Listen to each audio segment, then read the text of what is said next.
Very very good morning to all of you. Welcome to the session. जय हिंद, वंदे मातरम। बहुत बहुत स्वागत है आपका टीम निष्ठा पर। Who all are joining please leave a message.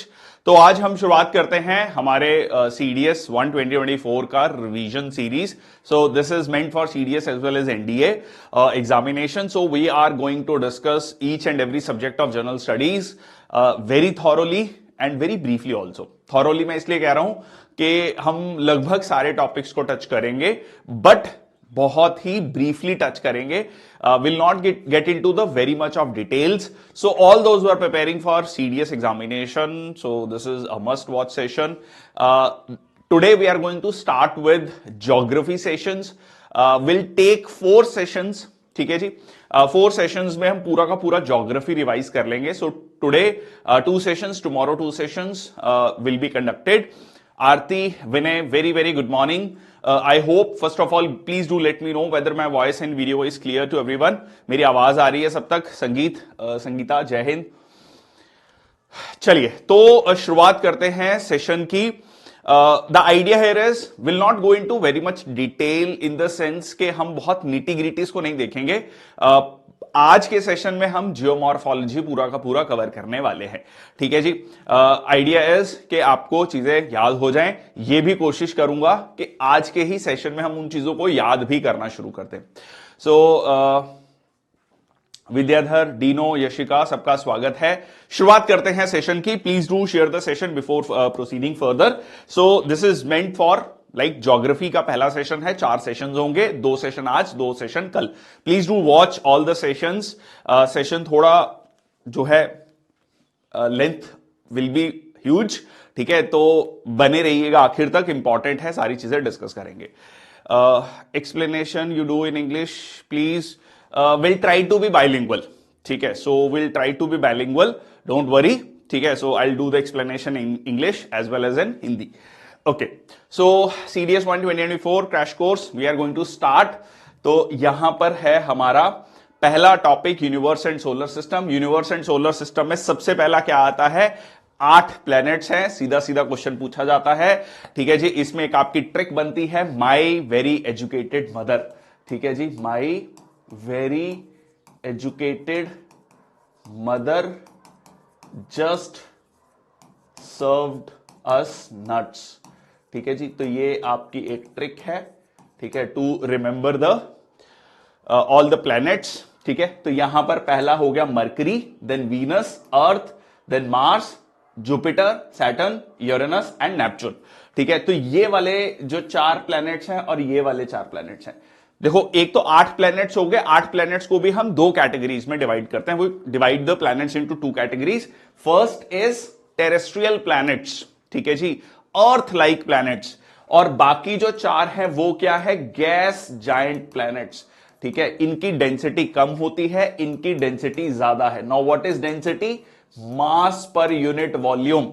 ठीक है, तो इनकी डेंसिटी ज्यादा है. तो ये क्या है? आपके डेंस प्लैनेट है, टेरेस्ट्रियल लाइक प्लैनेट्स हैं, अर्थ लाइक प्लैनेट्स हैं. ठीक है, और ये क्या है? Gas giant planets. नाम से ही क्लियर है. It is very obvious from the name itself that it consist of lot of gas. ठीक है, तो ये 4 प्लैनेट्स हो गए. पर एक प्लैनेट है जो कि अब प्लैनेट नहीं रहा. ठीक है, दोस्त ना रहा.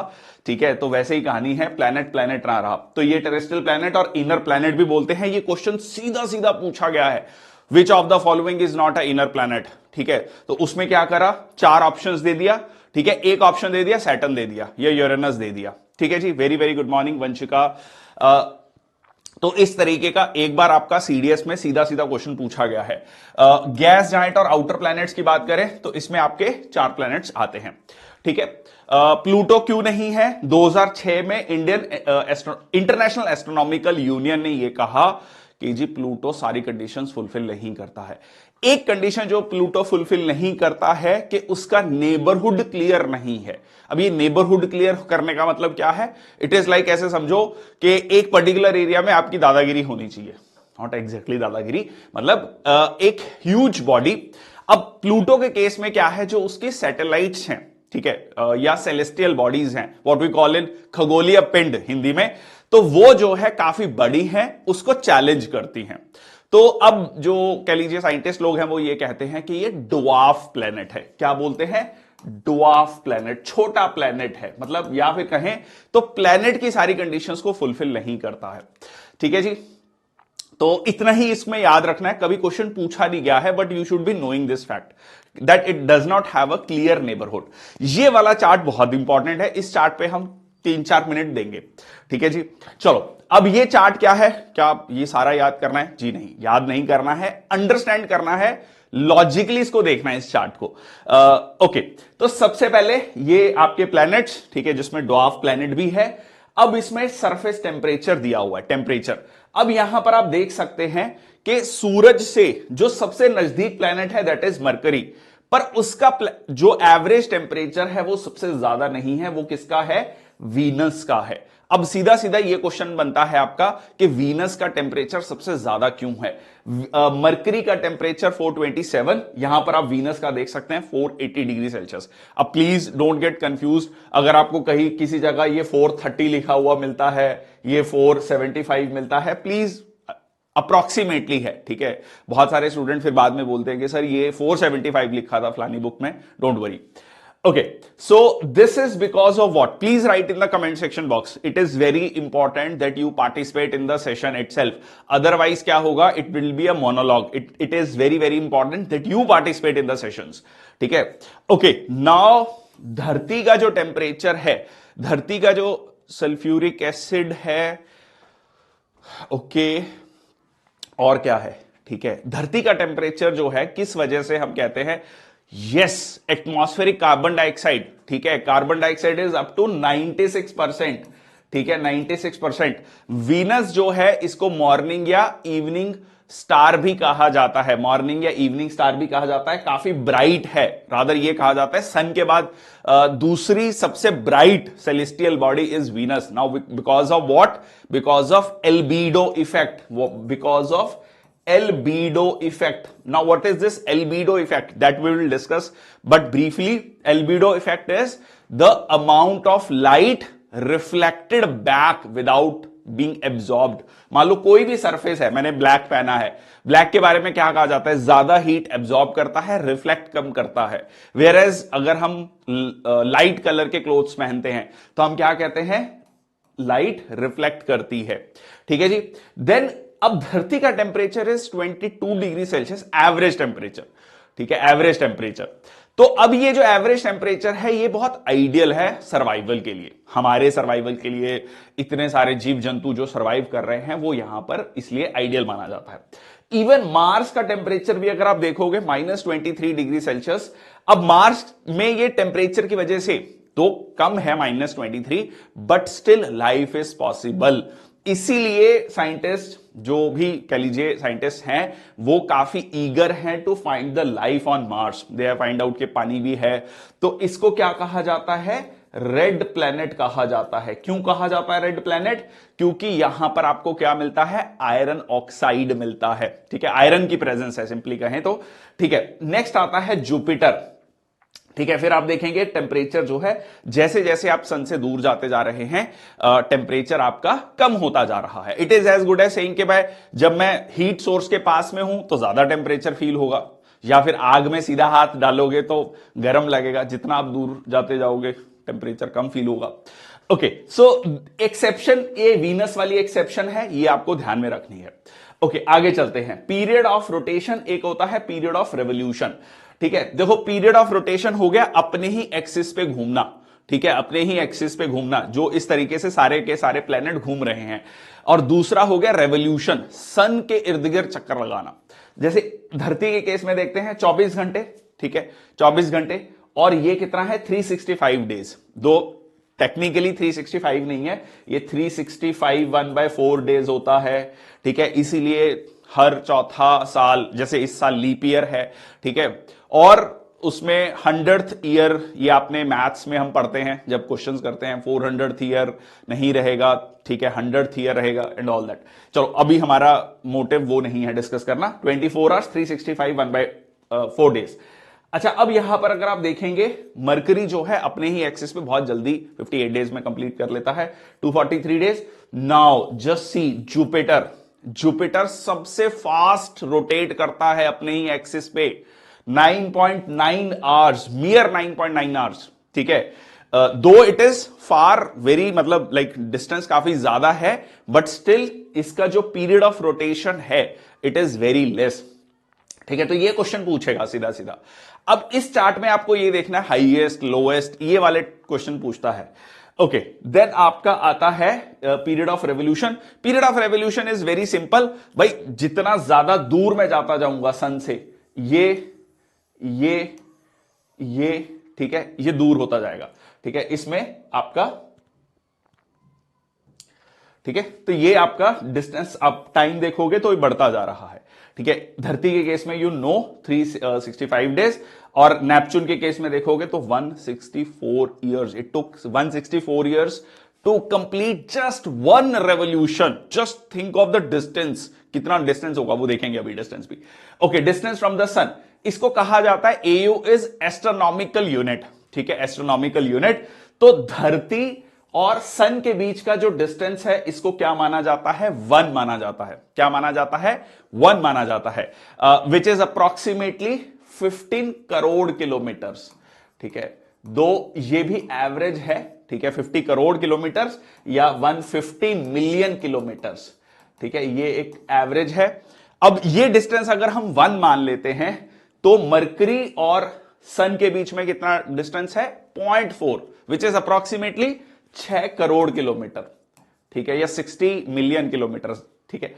देन दिस इज वीनस, ठीक है, देन दिस इज मार्स। अब इसमें भी एक बार क्वेश्चन पूछा गया है कि कौन सा जो प्लेनेट है वो ज्यादा नजदीक है, ठीक है। अगर हम इन दोनों में देखेंगे 0.7 और 1.5, which is nearest, so Venus is the nearest planet to Earth, ठीक है। वीनस जो है सबसे नजदीक है। तो ये साइंटिस्ट लोग मार्स में क्यों जा रहे हैं, वीनस पे क्यों नहीं जा रहे? वीनस तो पास है, वीनस पे पहुंचना आसान है, तो वीनस पे जाना चाहिए, मार्स पे क्यों जाना चाह रहे हैं, ठीक है। टेम्परेचर, ठीक है, temperature, just think of the temperature, 480 degree Celsius, इस टेम्परेचर पे जाना वुड बी इजियर, ठीक है। तो ये हो गया आपका, this is it, you should know. अगर आप यहां पर देखेंगे नेपच्यून के केस में 30, ठीक है, 30 टाइम्स, ओके। देन आपका डायामीटर की बात करें तो अगर मैं धरती के डायामीटर को 1 मान लेता हूं, एज्यूम कर लेता हूं, ठीक है, फेवरेबल कंडीशंस भी होनी चाहिए, बिल्कुल ठीक कहा, ठीक है। तो मरकरी सबसे छोटा प्लेनेट है और जुपिटर क्या है, सबसे बड़ा प्लेनेट है। अच्छा, इसमें अब जो क्वेश्चन बन सकता है, ये मैंने अभी रिसेंटली बिल्कुल नासा की वेबसाइट से अपडेट किया है, तो ये क्योंकि अब ये पिछले ना 1.5 साल से किसके बीच में, ये दो प्लेनेट जुपिटर और सैटर्न के बीच में ना लड़ाई चल रही थी, मतलब जंग चल रही थी, मेरे मून ज्यादा हैं, वो फिर कुछ 2 महीने बाद न्यूज आती थी, सैटर्न में आता था कि सैटर्न के मून ज्यादा हैं, फिर जुपिटर के मून्स, ये 3-4 बार ऐसा हुआ। फाइनली ये कंक्लूड हुआ है कि सैटर्न है, सैटर्न के 146 मून्स हैं या 146 नेचुरल सैटेलाइट्स हैं, ठीक है जी। तो ये आपका पूरा का पूरा सोलर सिस्टम के सारे प्लैनेट्स के बारे में हमने चर्चा कर ली है। ऑब्वियसली धरती के बारे में आपको पता है, मून है, ठीक है, और यहां पर सैटर्न में कितने हैं, 146। ओके, एक बार आपका क्वेश्चन ये भी पूछा गया है कि प्लैनेट्स हैं, प्लैनेट्स के जो नाम है, रोमन गॉड्स पे जो नाम है उन पे भी आपका क्वेश्चन पूछा गया है। 4 प्लैनेट दिए, ठीक है, 4 मतलब जैसे कि रोमन माइथोलॉजी में ये कहा जाता है कि कौन सा गॉड है, मतलब जैसे कि अगर हम वीनस की बात करें, love and beauty, earth is Germanic for ground, ठीक है। तो ये है, इसकी मैंने एक छोटी सी ट्रिक बनाई है, स्टोरी है, अच्छी लगे तो याद कर लेना, अदरवाइज वैसे रटा मार लेना, मुश्किल है। ज्योग्राफी के इन 4 सेशंस में मैं बहुत सारी ट्रिक्स आपको बताने वाला हूं जिससे कि आप चीजों को याद रख पाएंगे, ठीक है। खासकर जो फैक्चुअल चीजें हैं समझने के बियॉन्ड जो है आपको याद करनी ही पड़ेंगी, there is no alternative. Okay, so ये है कि भगवान ने तुम्हें अगर ब्यूटी दी है, ठीक है, तो थोड़े से पैर अपने जमीन पे रखो, ठीक है। अब आइडिया समझो, ठीक है। अब क्या होता है, नहीं तो क्या हो जाएगी, वॉर हो जाएगी, ठीक है। क्या हो जाएगी, अगर पैर जमीन पे नहीं रहेंगे तो लड़ाई हो जाएगी, और फिर जो भगवान के भी राजा हैं उनके पास जाना पड़ेगा, ठीक है। भगवान के राजा के पास जब जाया जाता है ठीक है, मतलब ये ऐसे समझ लो, लड़ाई हुई, उसके पैर जमीन पे नहीं थे, फिर लड़ाई होती है, फिर जो है रोमन, जो किंग ऑफ रोमन गॉड्स हैं उनके पास जाया जाता है, वो प्रसाद देते हैं, गॉड ऑफ एग्रीकल्चर, ठीक है, जैसे सेब दिया जाता था प्रसाद में, ठीक है, एप्पल, गॉड ऑफ एग्रीकल्चर, और उसके बाद उसकी जो प्रख्याति है वो आसमान में भी है और पानी तक भी है। भगवान ने कहा अब तुम अगर ये प्रसाद खाओगे तो you will be sky and sea तक तुम्हारा नाम चलेगा, ठीक है। This is how the story goes कि भगवान ने जो सुंदरता दी है उसके वजह से पांव जमीन पे नहीं थे, क्योंकि सुंदरता दी है जीन्स की वजह से भगवान ने, और उसकी वजह लड़ाई हुई, फिर किंग ऑफ गॉड्स पे जाया गया, भगवान ने प्रसाद दिया, और उसके बाद जो प्रख्याति है वो स्काई और सी तक रही, ठीक है। So Mercury Roman gods, Venus love and beauty, earth ground, ठीक है, Mars god of war, Jupiter king of Roman gods, Saturn god of agriculture, Uranus Greek of the sky, Greek god of the sky, Neptune is Greek god of the sea, ठीक है। तो ये एक है आपकी trick planets की Roman gods के according. ये एक दो बार आपका क्वेश्चन पूछा गया है इस पे भी। चले आगे, चलो, हाँ जी, ये ट्रिक समझ आई, यस और नो? यहां तक ये ट्रिक, इज दैट क्लियर?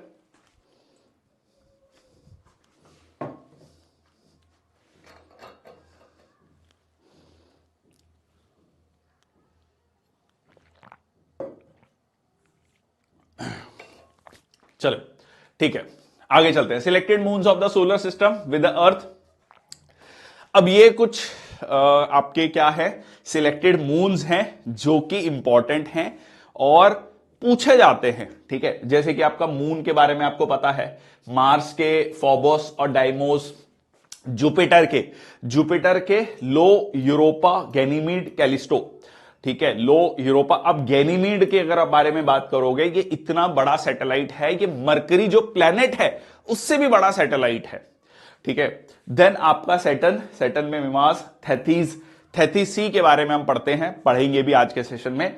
रिया, कोई रिया कपूर करके एक बड़ी सेलिब्रिटी भी है, टाइटन, ठीक है।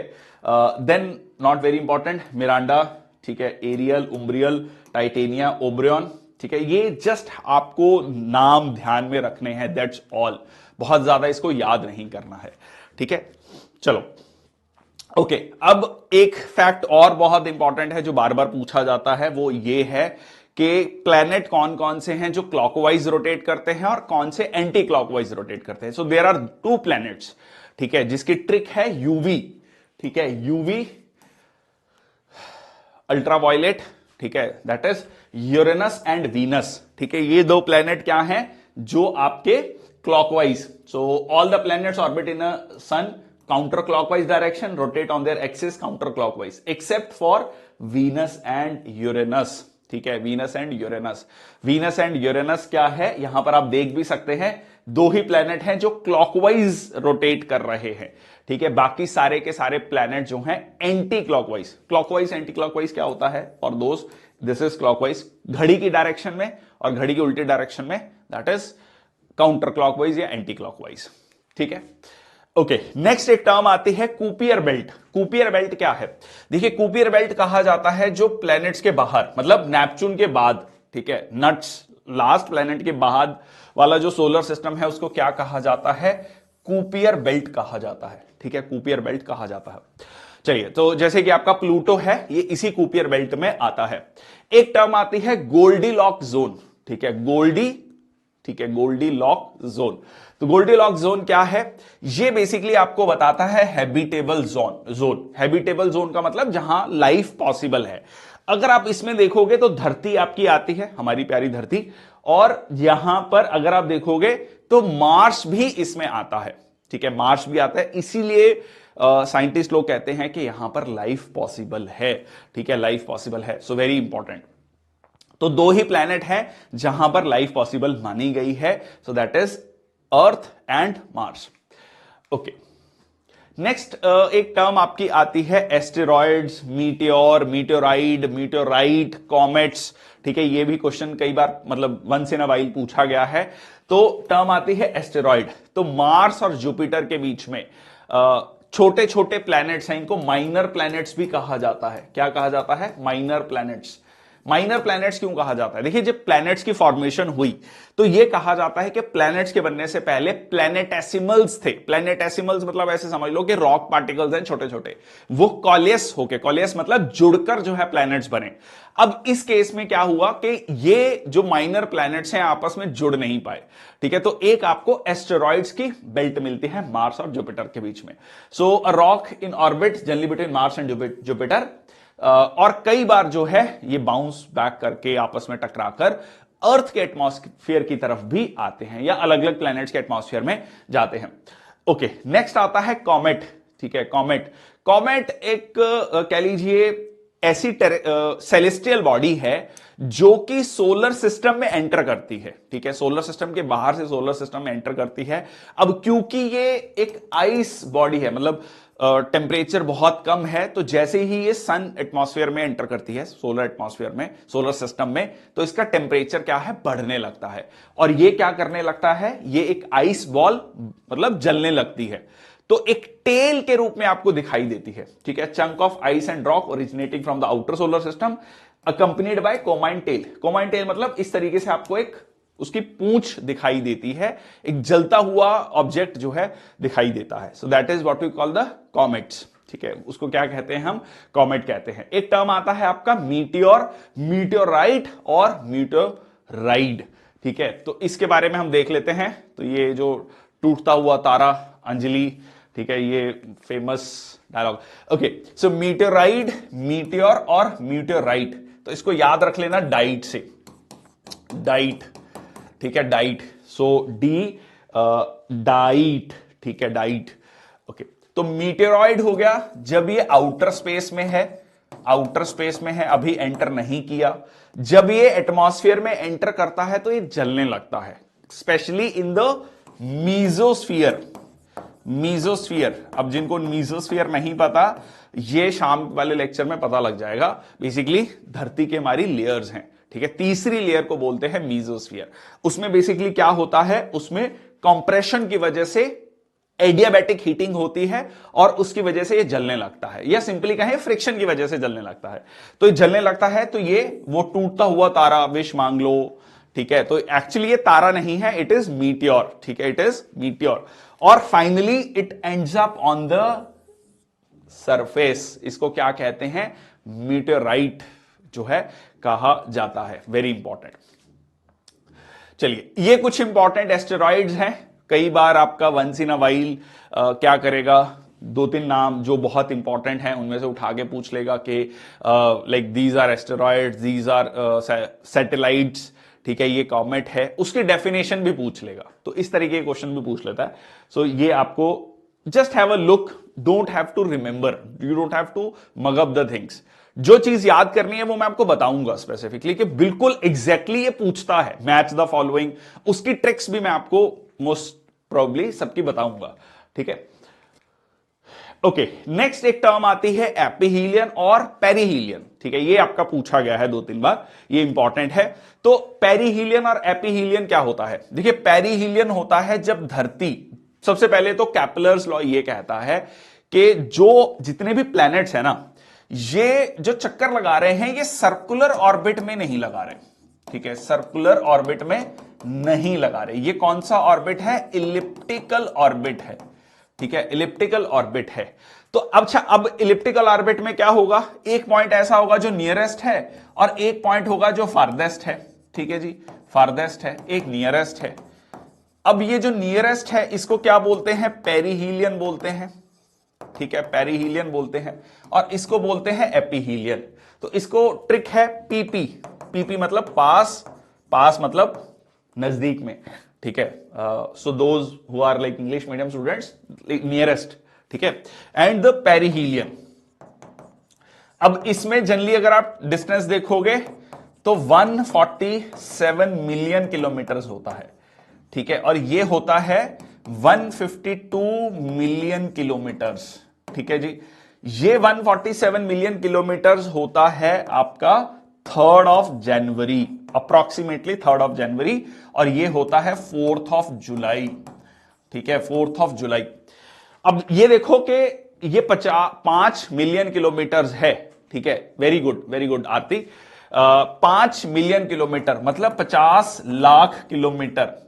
चलो मैं आपको एक इंटरेस्टिंग फैक्ट बताता हूं कि सन और अर्थ के बीच में एक ही साल में 50 लाख किलोमीटर का हाई मतलब जो फारदेस्ट पॉइंट है और जो नियरेस्ट पॉइंट है, इसमें इतना फर्क होता है।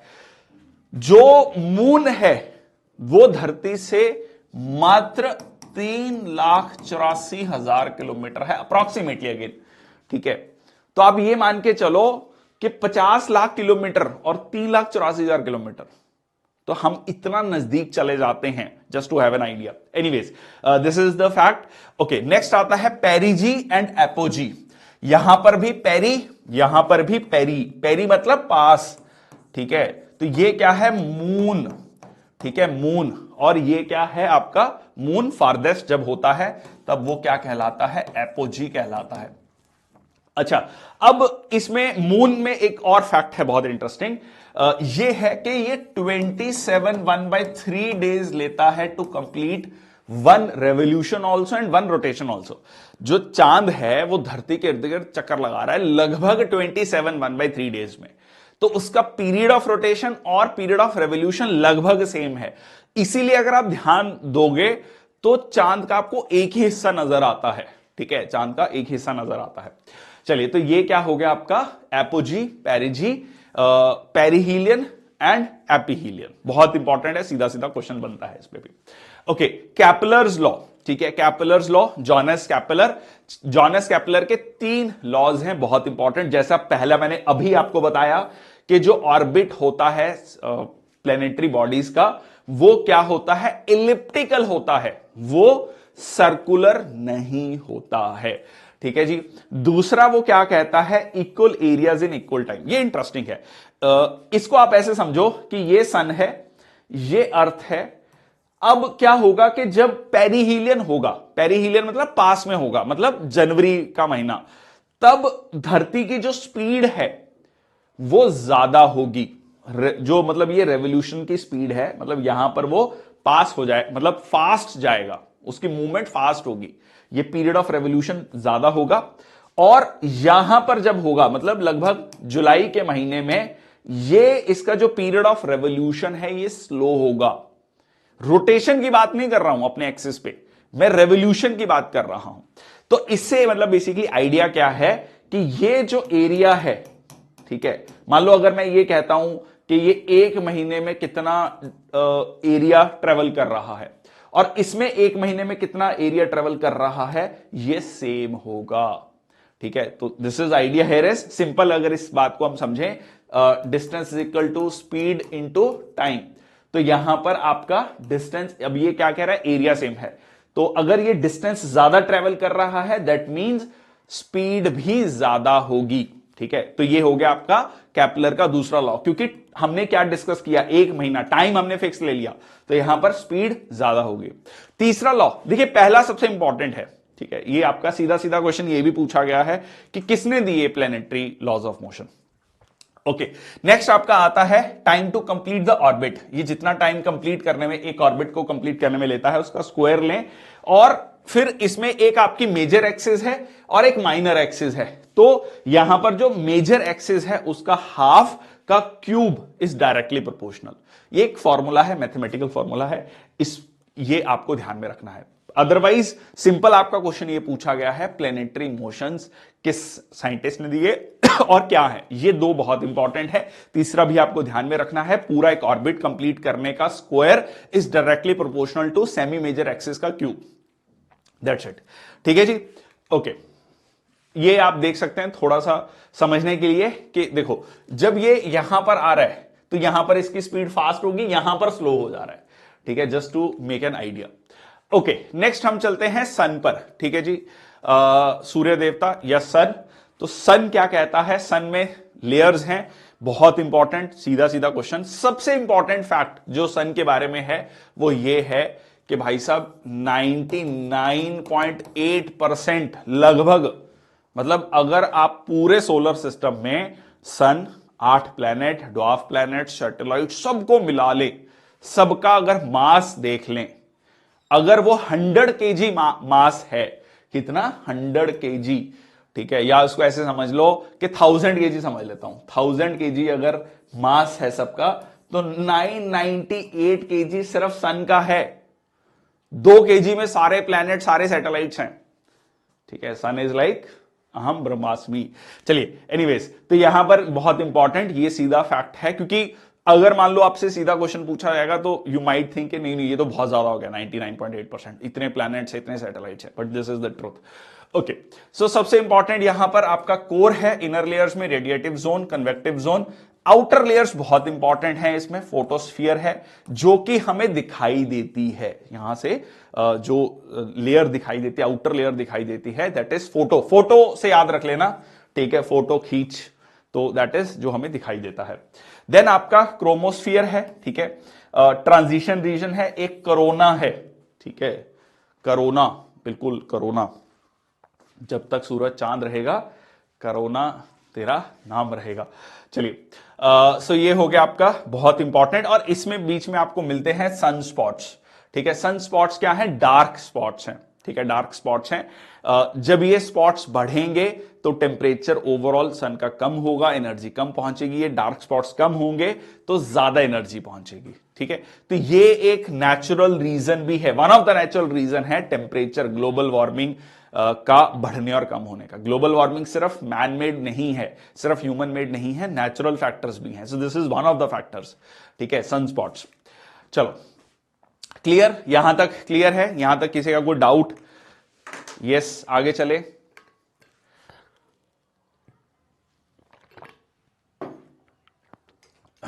बीच में मेरे को बताते रहना, ठीक है। ओके, सो सन के बारे में, as 4.6 billion years, type yellow dwarf है। येलो ड्वार्फ का मतलब क्या है? येलो ड्वार्फ का मतलब होता है टाइम पीरियड। बेसिकली किसी भी स्टार की फॉर्मेशन में एक टाइम पीरियड होता है, जैसे कि white dwarf, yellow dwarf, red stage, red giant stage, तो इस तरीके की स्टेजेस होती हैं। Please correct me, this is 99.6%। अब ये भी एक दो जगह 99.6 भी लिखा है, 99.7, 99.8 भी लिखा है, सो मोटा मोटा आइडिया रखना है। Centre of the solar system, और इसमें सबसे ज्यादा क्या है? हाइड्रोजन है, और यही हाइड्रोजन और हाइड्रोजन मिलकर क्या बनाती है? हीलियम बनाती है, जिसको हम क्या कहते हैं? न्यूक्लियर फ्यूजन कहते हैं, ठीक है। ये फ्यूजन ही है जो कि इतनी ज्यादा एनर्जी प्रोड्यूस करती है। यहां पर sunlight reaches the earth in 8.3 minutes, या अप्रोक्सीमेटली कितने? 500 सेकेंड्स, ठीक है, 500 सेकेंड्स। एक टर्म और आता है जियोडेसी, ठीक है, जियोडेसी। जियोडेसी क्या कहता है? Measuring the monitoring the size and shape of the earth. Basically अब आप कहोगे कि किसी जगह तो माउंट एवरेस्ट है, ठीक है, धरती पर, किसी जगह खड्डा है, मेरीना ट्रेंच है, किसी जगह प्लेन है, किसी जगह प्लेट्यू है, अलग अलग तरीके से है। तो ये जो हाइट है, ठीक है, सी लेवल है, इसको हम एक एवरेज लेकर चलते हैं। It is a irregular surface, difficult to model, accurate positions are required for wide variety of application, ठीक है। तो ये जो उबड़ खाबड़ है, इस चीज को, इस शेप को मेजर करना, कितनी हाइट है, कितना सी लेवल से ऊपर है, मतलब जब हम ये कहते हैं कि माउंट एवरेस्ट की हाइट 8848 मीटर्स है, तो ये कहां से मेजर किया, ठीक है, तो उस पूरे के पूरे हाइट को मेजर करना, डेप्थ को, ये जियोडेसी में आता है। ओके, नेक्स्ट आता है कॉन्स्टिलेशंस, ठीक है जी। कॉन्स्टिलेशन, स्टार्स की पोजीशन, ठीक है, बचपन में बहुत देखते थे। Ursa Major constellation lies in the northern sky, ठीक है, जिसका नाम है ग्रेट बियर, ठीक है, द लार्ज बियर, बहुत famous. It is one of the best known constellations in the sky. So this is group of stars. तो एक बियर की शेप ये लेता है इस तरीके से, तो इसको क्या कहते हैं? ग्रेट बियर या Ursa Major. Okay, there is another term called barycentre, ठीक है, बेरी सेंटर। और सन स्पॉट्स रिपीट कर देना। ओके, सन स्पॉट्स में एक बार रिपीट कर दूंगा, ठीक है। Let me finish with this, then I will come back to sunspots. Okay, what is barycentre? ठीक है, बेरी सेंटर ये कहता है कि प्लैनेट ऑर्बिट स्टार्स, बट ये ऐसा कंप्लीट ट्रुथ नहीं है। मतलब ये कह रहा है कि सन जो है वो भी घूम रहा है, सन भी चक्कर लगा रहा है। ये आप इस डायग्राम में देखो, ठीक है। So stars actually orbit around their common stars. तो जो सूरज है वो भी अपने एक कॉमन पॉइंट के इर्द गिर्द चक्कर लगा रहा है। तो एक्चुअली जो हम बात ये कहते हैं कि जो प्लैनेट्स हैं they revolve around the star, that is in our case sun, that is not the complete truth. I hope you are getting this point. बहुत इंपॉर्टेंट, थोड़ा सा टेक्निकल पॉइंट है। ये सूरज भी इधर इधर चक्कर लगा रहा है, तो एक्चुअली ये पॉइंट है, ये सेंटर का पॉइंट है जहां पर सारा का सारा घूम रहा है तंत्र। ठीक है, पूरा का पूरा सोलर सिस्टम घूम रहा है। ठीक है, so this common centre of mass is called barycentre. इसी को बेरी सेंटर कहा जाता है। इस पॉइंट को, ये ऐसे समझ लो, ये वाला जो पॉइंट होगा इसको बेरी सेंटर कहा जाता है। ठीक है, okay, so as seen from large planet and the stars orbit shared center of mass, ठीक है, that is very center. Okay, coming to the sun spots, ठीक है, sun spots क्या होता है? देखिए sun spots होता है डार्क पैचेस हैं। ठीक है, डार्क पैचेस हैं। ये क्या है? कोल्ड पैचेस हैं। अगर ये मतलब ऐसे समझो कि हाइड्रोजन हाइड्रोजन हीलियम बन रहा है, अगर ये डार्क पैचेस बढ़ गए, ठीक है, ये डार्क पैचेस बढ़ गए तो एनर्जी जो सोलर सिस्टम में रेडिएट कर रहा है सन, वो कम हो जाएगी। अगर ये सनस्पॉट्स कम होंगे, छोटे होंगे, तो क्या होगा? ज्यादा एनर्जी रिलीज होगी। ठीक है, तो इसीलिए कहा भी जाता है कि अगर सनस्पॉट्स कम हो गए हैं तो ज्यादा एनर्जी रिलीज हो रही है, सारे जो प्लैनेट्स हैं उनका टेम्परेचर थोड़ा थोड़ा बढ़ जाएगा। That is the natural reason of increasing the average temperature of planets. ठीक है, this is, you got it? Sunspots clear हुआ? ठीक है, ये एक और साइड का डायग्राम है बेरी सेंटर को समझने के लिए। ये देखो, ये एक साइड का डायग्राम है कि इस तरीके से घूम रहा है। किस किस को बेरी सेंटर के बारे में पता था? सही सही बताना, किस किस ने बेरी सेंटर के बारे में पढ़ा हुआ था? चलो, ग्लोबल पोजीशनिंग सिस्टम, ठीक है, सैटेलाइट बेस्ड डिस्ट्रीब्यूशन सिस्टम है जिसमें 32 सैटेलाइट्स हैं। जीपीएस जो आप गूगल मैप्स या जो भी यूज करते हैं, ठीक है, डायरेक्शंस को देखने के लिए, वो किस पे चलता है? दैट इज, अच्छा यू नो, तो that is 32 satellites, 24 orbiting satellites in 6 inclined orbits. तो ये जो है आपका क्या कहलाता है? जीपीएस। ठीक है, तो बेसिकली जीपीएस करता क्या है? जीपीएस एक सैटेलाइट्स का नेटवर्क है जो कि आपको लैटिट्यूड लॉन्गिट्यूड एग्जैक्ट बताता है आपके लोकेशन के बारे में। सो सैटेलाइट बेस्ड डिस्ट्रीब्यूशन सिस्टम है, 32 satellites in all number 1 to 32। ठीक है, और ये आपका सबसे पहले यूज किया गया था यूएस के द्वारा, यूएस के डिपार्टमेंट ऑफ डिफेंस के द्वारा। ठीक है, फिर उन्होंने धीरे धीरे पब्लिक के लिए ओपन अप कर दिया है रिसेंटली। अच्छा, अब इसमें क्वेश्चन आपका क्या बनता है? जीपीएस हो गया यूएस का, यूरोप का क्या है, रशिया का क्या है, चाइना का क्या है, इंडिया का क्या है? ये मेरे को आप कमेंट सेक्शन बॉक्स में लिखोगे। ठीक है, I really want to know किस किस को पता है। ठीक है, कि इंडिया का, सबसे पहले इंडिया का तो बहुत इंपॉर्टेंट है। ठीक है, और सिमिलरली बाकी देशों का भी आप मेरे को कमेंट सेक्शन बॉक्स में लिखोगे। ओके, नेक्स्ट आता है ऑर्बिट्स कौन कौन सी हैं। ठीक है, ऑर्बिट्स कौन कौन सी हैं? कई बार आप पढ़ते हैं ना कि ये सैटेलाइट हमने जियो स्टेशनरी ऑर्बिट में डाला, ये पोलर ऑर्बिट में डाला। क्या है ये? मतलब बेसिकली मतलब क्या है इनका? चलो ये समझने की कोशिश करते हैं। टाइप्स ऑफ अर्थ ऑर्बिट, ठीक है जी। तो पहला है आपका बाय इंक्लिनेशन। ठीक है, बाय इंक्लिनेशन, इंक्लिनेशन का मतलब किस किस एंगल पे है, बेसिकली सिंपल भाषा में। तो इक्वेटोरियल ऑर्बिट, इक्वेटोरियल ऑर्बिट क्या होगा कि सैटेलाइट इस तरीके से रोटेट कर रहा है धरती के इर्द गिर्द कि वो हमेशा इक्वेटर के ऊपर है। ठीक है, यहां पर आप देख सकते हैं इक्वेटर पर ये लाई कर रहा है। ठीक है, so satellite track over equator. Polar orbit क्या हो गया? पोल्स के ऊपर। ठीक है, पोल्स के ऊपर घूम रहा है। ठीक है, और एक हो गया इंक्लाइंड ऑर्बिट, कोई भी एक पर्टिकुलर इंक्लिनेशन है, कोई एंगल है, उस पर वो घूम रहा है। ओके, दूसरा आपका आता है बाय शेप। ठीक है, बाय शेप, जैसे कि all points of the satellite, ठीक है, एट द सेम ऑल्टीट्यूड, तो earth at the centre, circular orbit है ये। ठीक है, इस केस में क्या है? सर्कुलर ऑर्बिट है। नाविक, पूरा एक बार नाम लिख दो ताकि बाकियों को भी पता लग जाए। ठीक है, सो एक हो गया आपका एलिप्टिकल ऑर्बिट, शेप में सर्कुलर ऑर्बिट, एक एलिप्टिकल ऑर्बिट। ठीक है, एक हो गया बाय ऑल्टीट्यूड लो अर्थ ऑर्बिट, जो कि लगभग 100 से 2000 किलोमीटर तक है, ठीक है, that is low earth orbit. एक हो गया मीडियम अर्थ ऑर्बिट, 5000 से you can say 10,000 kilometre medium earth orbit, और एक हो गया आपका जियो स्टेशनरी ऑर्बिट जो कि है लगभग 36,000 किलोमीटर, ठीक है। जियो स्टेशनरी, जियो मतलब अर्थ, स्टेशनरी मतलब स्टेशनरी, फिक्स, तो आप बिल्कुल उसी पॉइंट पे घूमता रहेगा, जैसे जैसे धरती की स्पीड है उसी पे घूमता रहेगा, ठीक है। So that is Jio stationery orbit. तो ये अलग अलग ऑर्बिट्स हो गए। एक हो गया इक्वेटर पे घूम रहा है, पोल पे घूम रहा है, या इंक्लाइंड उस पे हो गया आपका बाय इंक्लिनेशन। एक हो गया बाय शेप और एक हो गया बाय ऑल्टीट्यूड, ठीक है, एक हो गया बाय ऑल्टीट्यूड।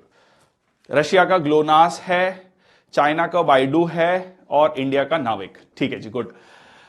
चलिए, तो ये 88 कॉन्स्टलेशंस में एंटीला, एंटीला तो आजकल वैसे ही बड़ा चर्चा में चल रहा है, ठीक है। नेविगेशन विद इंडियन कॉन्स्टलेशन, ठीक है। सो एक्यूला, ठीक है। So this is the various constellations. चलिए, तो यहां पर आपका ये जो टॉपिक है ये कंप्लीट होता है, और अब हम आगे चलते हैं।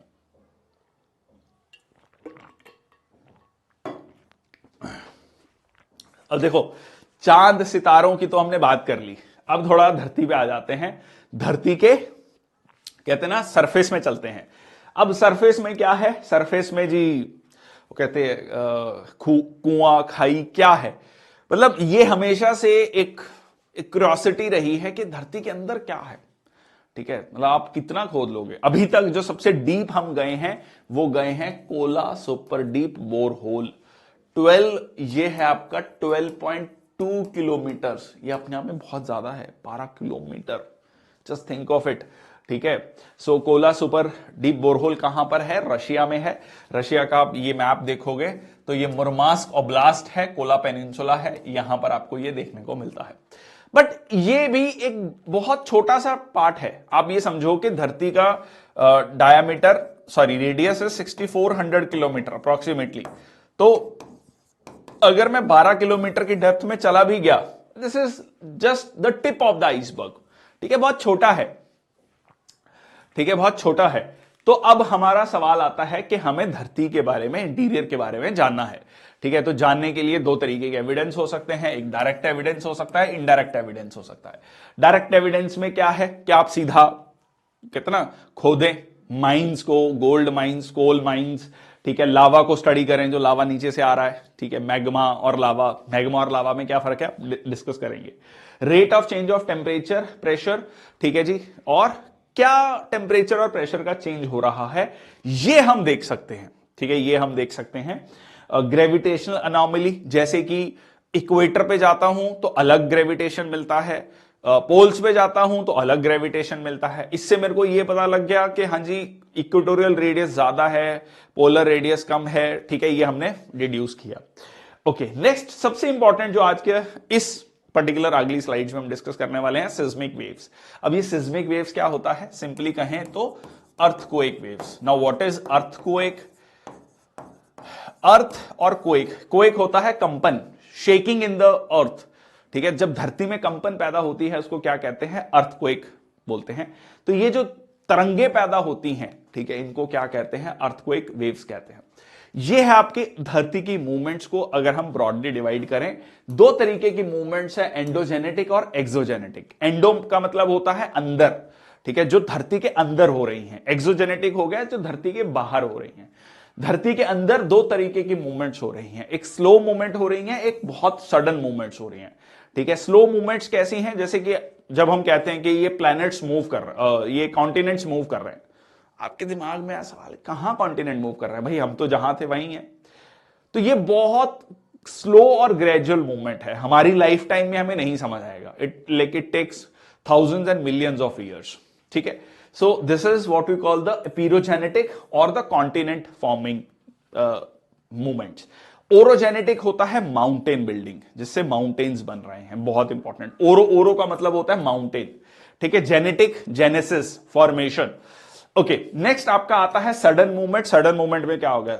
भूकंप आना, वॉल्केनोज आना, एकदम सडनली पता लगा अभी हम बातचीत कर रहे हैं, भूकंप आएगा, it will take few seconds, ठीक है। Then volcanoes. देन आपका आता है एक्सोजेनेटिक फोर्सेस। एक्सोजेनेटिक फोर्सेस होते हैं जिनका मेन कारण होता है सन, ठीक है, जिसका मेन कारण होता है सन, वेदरिंग और इरोजन, ठीक है। इसमें physical weathering, chemical weathering, biological weathering, erosion होता है जिसमें मूवमेंट भी होती है, ठीक है। तो ब्रॉडली आपको यह ध्यान रखना है कि धरती में दो तरीके की मूवमेंट है, ठीक है, एक एंडोजेनेटिक, एक एक्सोजेनेटिक। एंडोजेनेटिक में एक स्लो मूवमेंट है जिनको डायास्ट्रॉफिज्म भी कहा जाता है। डायास्ट्रॉफिज्म ये बेसिकली कहलाता है स्लो मूवमेंट, ठीक है। ये हो गया कैटास्ट्रॉफिक, कैटास्ट्रॉफ आ गया जिसमें तो बहुत नुकसान हो गया, ठीक है। So that is the catastrophic movement. Okay, इसमें एक और टर्म आता है हाइपोसेंटर और एपीसेंटर। एपीसेंटर को याद रखना, एपी मतलब स्किन, सरफेस, एपिडर्मस, ठीक है। तो ये हो गया जहां से आपका ये सिस्मिक वेव्स जनरेट होती हैं उनको बोला जाता है हाइपोसेंटर, ठीक है। This is the focus of the earthquake, ठीक है, जहां से ये अर्थ वेव्स जनरेट होती हैं। इसके डायरेक्टली ऊपर जो पॉइंट आता है वो कहलाता है एपीसेंटर। वो क्या कहलाता है? एपीसेंटर कहलाता है, और इसको बोला जाता है फोकस या फिर हाइपोसेंटर। ये क्वेश्चन आपका कई बार पूछा गया है पेपर में, ठीक है, सीडीएस, सीएपीएफ, एनडीए। मैं तीनों एग्जाम्स को ध्यान में रखते हुए बोलता हूं जब भी बोलता हूं, ठीक है। ओके, हाइपोसेंटर, एपीसेंटर, ठीक है, हैंगिंग वॉल, फुटबॉल हम ये आगे डिस्कस करेंगे। ओके, अब आती है आपकी दो तरीके की वेव्स आती हैं, ठीक है। एक जो आपकी जनरेट होती हैं फोकस से, हाइपोसेंटर से, वो कहलाती हैं बॉडी वेव्स, ठीक है। वो क्या कहलाती हैं? बॉडी वेव्स कहलाती हैं। मतलब बॉडी वेव्स नाम से क्लियर है, जो शरीर में तरंगे पैदा हो रही हैं। Okay, so now these are further divided into P wave and S wave, ठीक है। P and S wave. P wave क्या है? प्राइमरी वेव्स हैं, ठीक है। ये सबसे पहले ये वाली वेव्स रिकॉर्ड की जाती हैं, ठीक है। और इनके बारे में एक और कैरेक्टरिस्टिक्स क्या है कि ये सॉलिड, लिक्विड और गैस तीनों से पास कर सकती है। बट ये जो वेव है एस वेव, इसको बोला जाता है सेकेंडरी वेव, ट्रांसवर्स वेव, ये सिर्फ सॉलिड से पास करती है। ये समझेंगे हम, इसका लॉजिक क्या है। ओके, नेक्स्ट आता है रेले वेव्स, सरफेस वेव्स।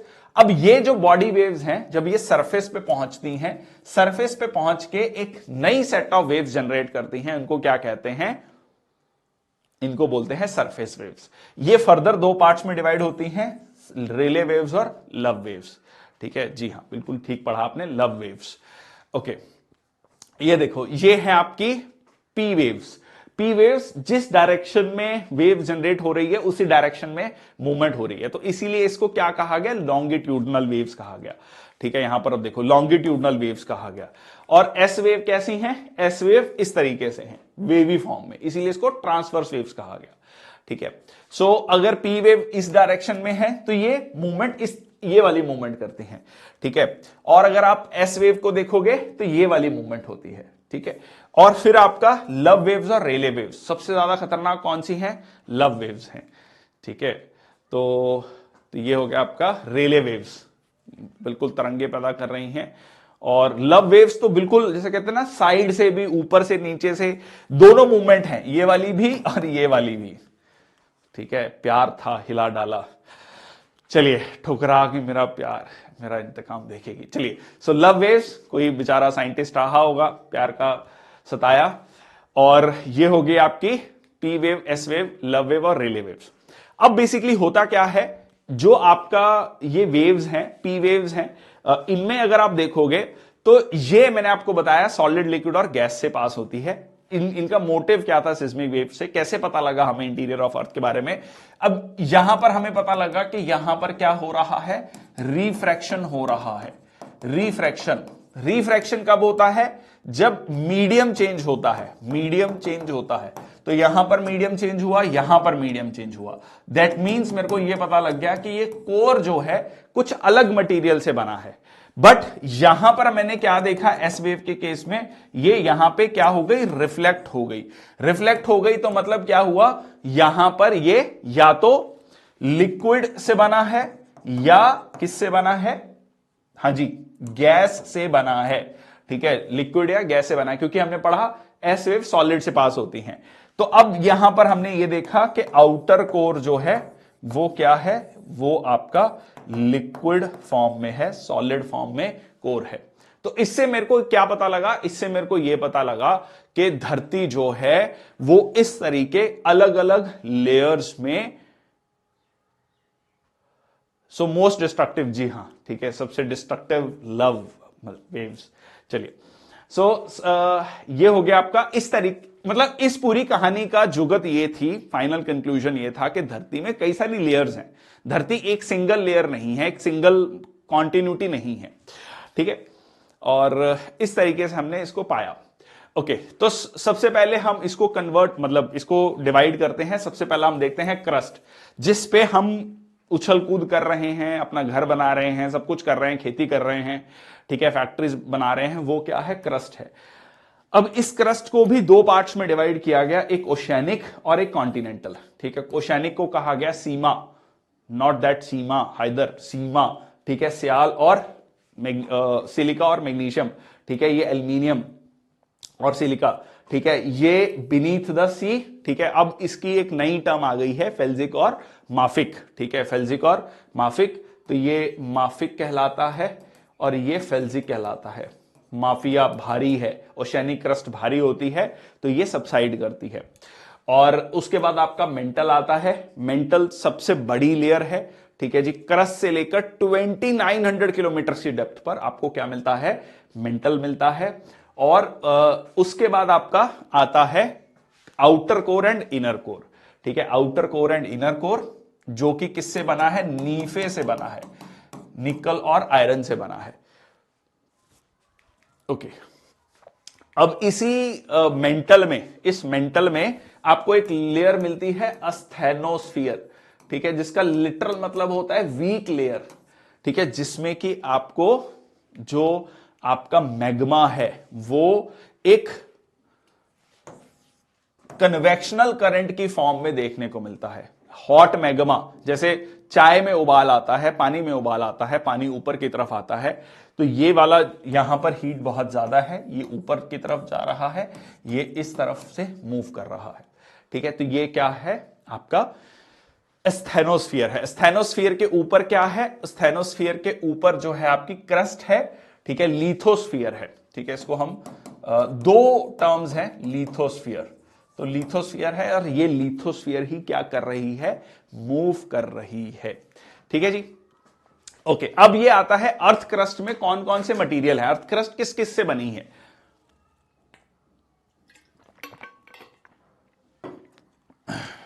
तो ये है आपका, ये भी क्वेश्चन पूछा गया एक बार, oxygen, silicon, aluminium, iron, calcium, sodium, potassium, magnesium, ठीक है। तो इसको याद कर लेते हैं क्लास में ही। तो इसका एक ट्रिक है OSD। अब ये देखो ट्रिक बहुत सारी हो सकती हैं, आप अपनी ट्रिक भी बना सकते हो, कोई ये फिक्स नहीं होता है, बट इंपॉर्टेंट है कि आप ऐसी ट्रिक्स बनाएं, निमोनिक्स बनाएं, तभी याद रहेंगी चीजें, रटने वाली चीजें ऐसे और याद नहीं हो सकती हैं, ठीक है। OSD एट इंदौर, ठीक है जी, for the treatment of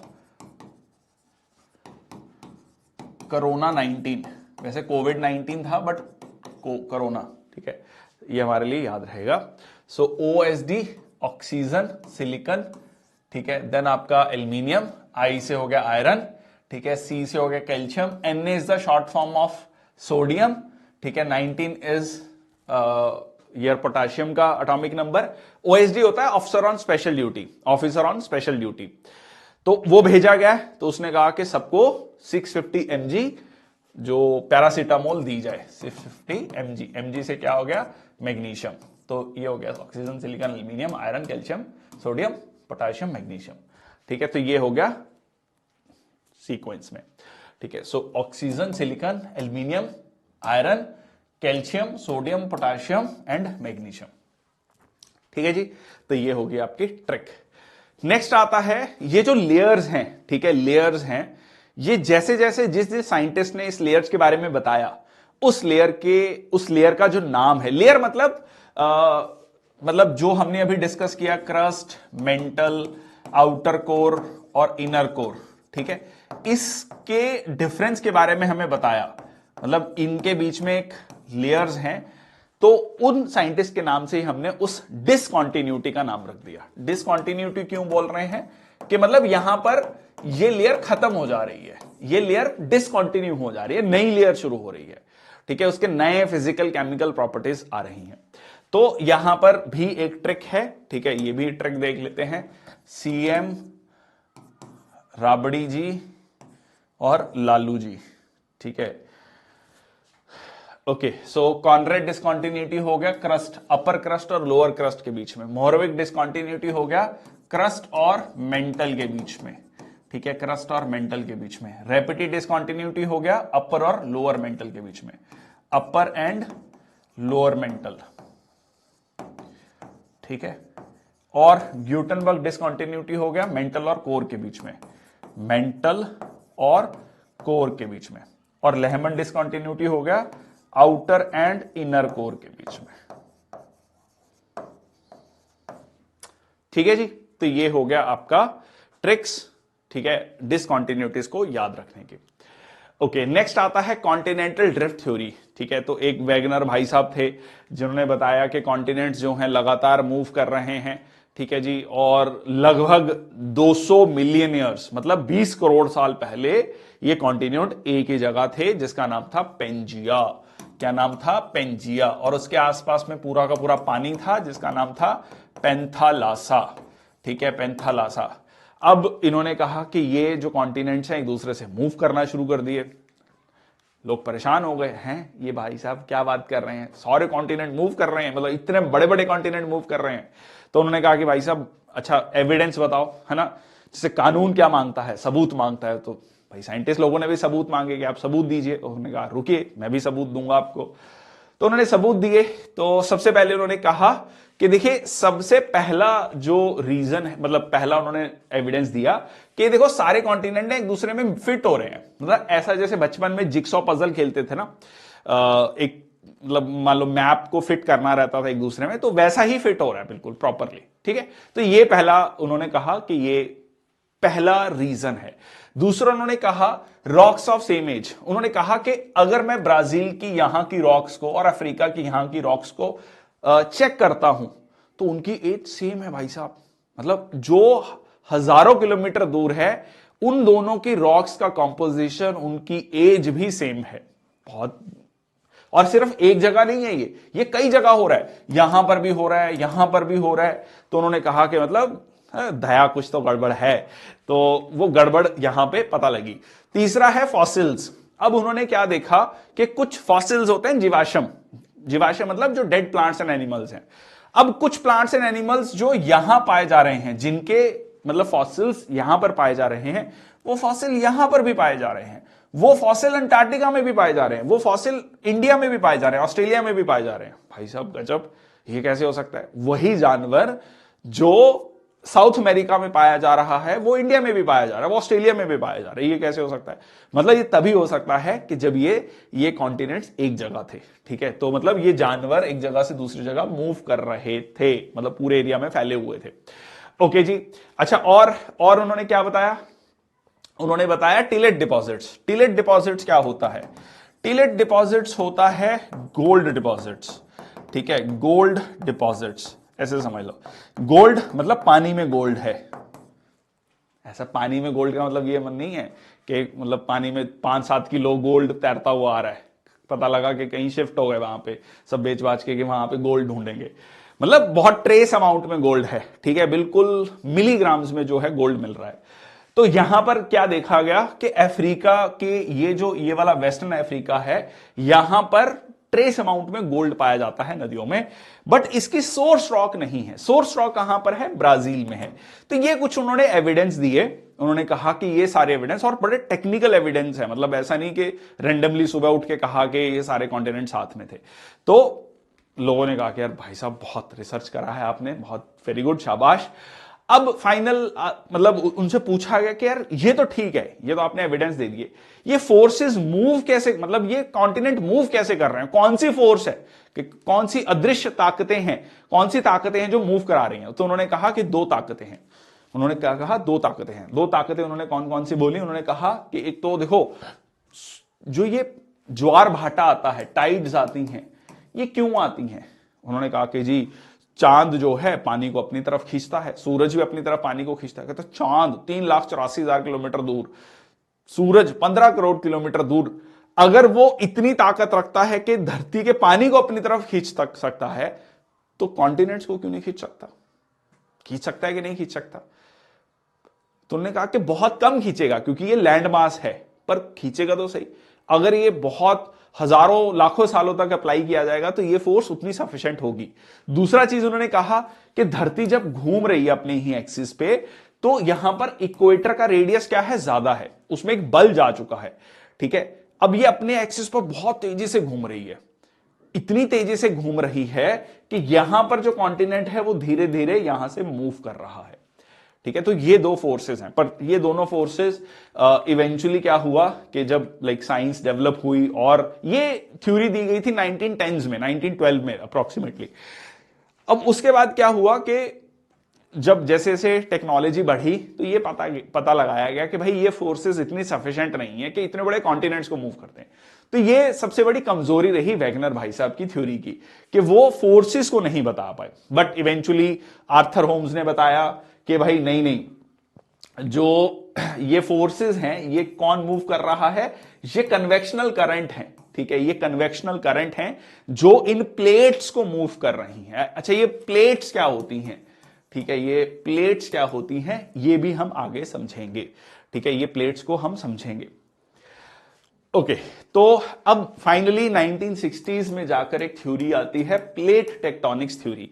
plate tectonics theory कहता है कि ये भाई साहब कॉन्टिनेंट नहीं मूव कर रहे, ये क्या मूव कर रहा है, प्लेट्स मूव कर रही हैं। अब ये प्लेट्स क्या होता है? प्लेट्स में कॉन्टिनेंट भी आते हैं और ओशियन भी आता है। ठीक है, ओशन का सरफेस भी आता है। एक प्लेट जो है कॉन्टिनेंट और ओशन से मिलकर बनी है और ये मूव कर रही है। और मूव कौन करा रहा है? कन्वेक्शनल करंट, जो मैग्मा, पूरा मैग्मा घूम रहा है बहुत तेजी से। ठीक है, वो जो है क्या कर रहा है, इन प्लेट्स को मूव करा रहा है। चलिए जी, अच्छा अब क्या हुआ कि फिर बात आई कि मूवमेंट हो कैसे रही है। कह रहे 3 तरीके की मूवमेंट हो सकती है, या तो प्लेट एक दूसरे की तरफ आए, यह प्लेट एक दूसरे से दूर जाए, या सिंपली एक दूसरे से स्लाइड पास्ट ईच अदर, मतलब दूसरे से स्लाइड करके चली जाए। अब पहली में क्या है कि प्लेट जो है एक दूसरे से दूर जा रही है। जब दूर जाएगी तो क्या होगा, यहां से जो मैग्मा है ये ऊपर की तरफ आएगा और यहां क्या बनेगा, एक लावा निकलेगा, एक रिज बनेगा, एक माउंटेन बनेगा, जैसा कि हमें मिलता है मिड ओशियानिक रिज। कहां पर? अटलांटिक ओशन के बीचों बीच में। अटलांटिक ओशन के बीचों बीच में एस शेप में 70,000 किलोमीटर लंबी एक माउंटेन रेंज है। 70,000 किलोमीटर, दुनिया की सबसे बड़ी माउंटेन रेंज। अब आप कहेंगे रुक, वेट वेट वेट वेट, हमने तो एंडीज पढ़ा था। भाई साहब, वो एंडीज था सरफेस के ऊपर, पानी में जाएंगे तो सबसे बड़ी माउंटेन रेंज है ये mid oceanic ridge, Atlantic ocean के बीचों बीच। ओके, दूसरा है प्लेट एक दूसरे की तरफ मूव कर रहा है। जब एक दूसरे की तरफ मूव करेगा तो क्या होगा, एक प्लेट जो हैवियर प्लेट है, भारी प्लेट है, ठीक है, जैसे कहा भी जाता है ना कि जो व्यक्ति विजडम वाला होता है वो झुक जाता है। ठीक है, जिसमें नॉलेज होती है वो हमेशा अपना सर झुका के चलता है, तो वो विजडम वाली जो हैवियर प्लेट है वो नीचे की तरफ झुक जाएगी।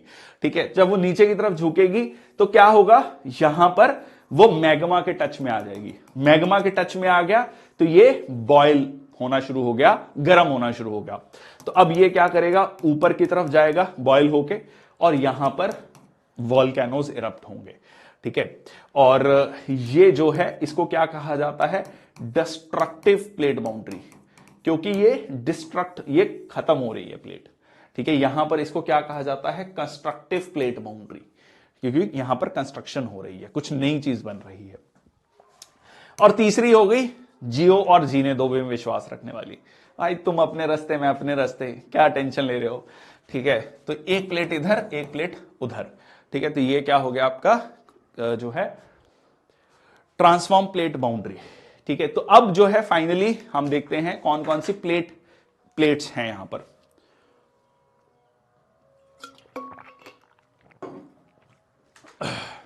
तो यहां पर आप देख सकते हैं north American plate, south American plate. ठीक है जी, ये आपको याद रहेगा, north America, south America continent, Africa याद रहेगा। एक है Eurasian, Europe plus Asia, Europe plus Asia Eurasian plate, ठीक है जी। और उसके बाद आपका आता है इंडो ऑस्ट्रेलियन प्लेट, ये एक प्लेट है, ठीक है, इंडो ऑस्ट्रेलियन प्लेट।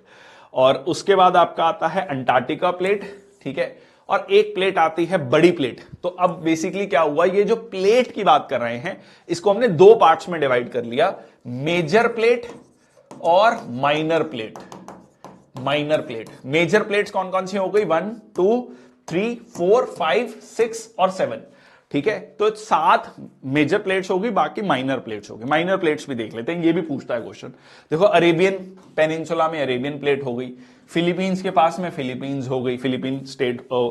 यहां पर हो गई आपकी स्कोशिया प्लेट, साउथ अमेरिका के साउथ में, ठीक है, साउथ अमेरिका के साउथ में स्कोशिया प्लेट। एक हो गया आपका नास्का प्लेट, पेरू कोस्ट के पास में नास्का प्लेट, ठीक है। कैरेबियन आइलैंड्स, जहां वेस्ट इंडीज की टीम जो हम कहते हैं क्रिकेट में, कैरेबियन आइलैंड्स। तो इसके बाद हो गया कोकोस प्लेट, और यहां हो गया जुआन डी फूका प्लेट, बहुत इंपॉर्टेंट है, पूछा जाता है, ठीक है। सीधा सीधा match the following type of question पूछेगा।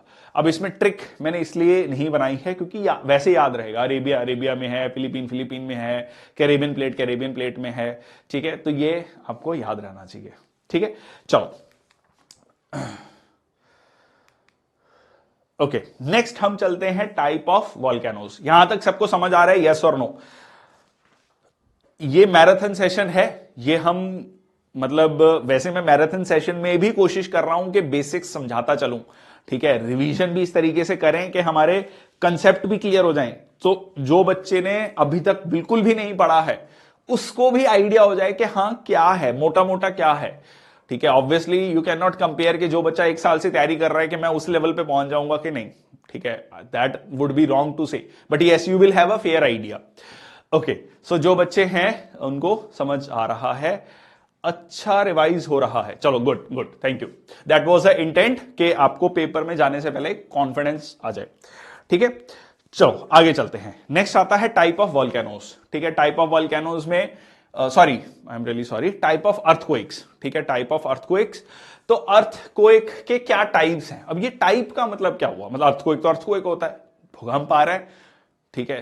कारण क्या है, मतलब बेसिकली उसके पीछे अर्थक्वेक आना तो ठीक है, बट उसका रीजन, मतलब उसका ओरिजिन कहां से है, दैट इज बेसिकली उसके बेसिस पे हमने 4 पार्ट्स में डिवाइड कर दिया।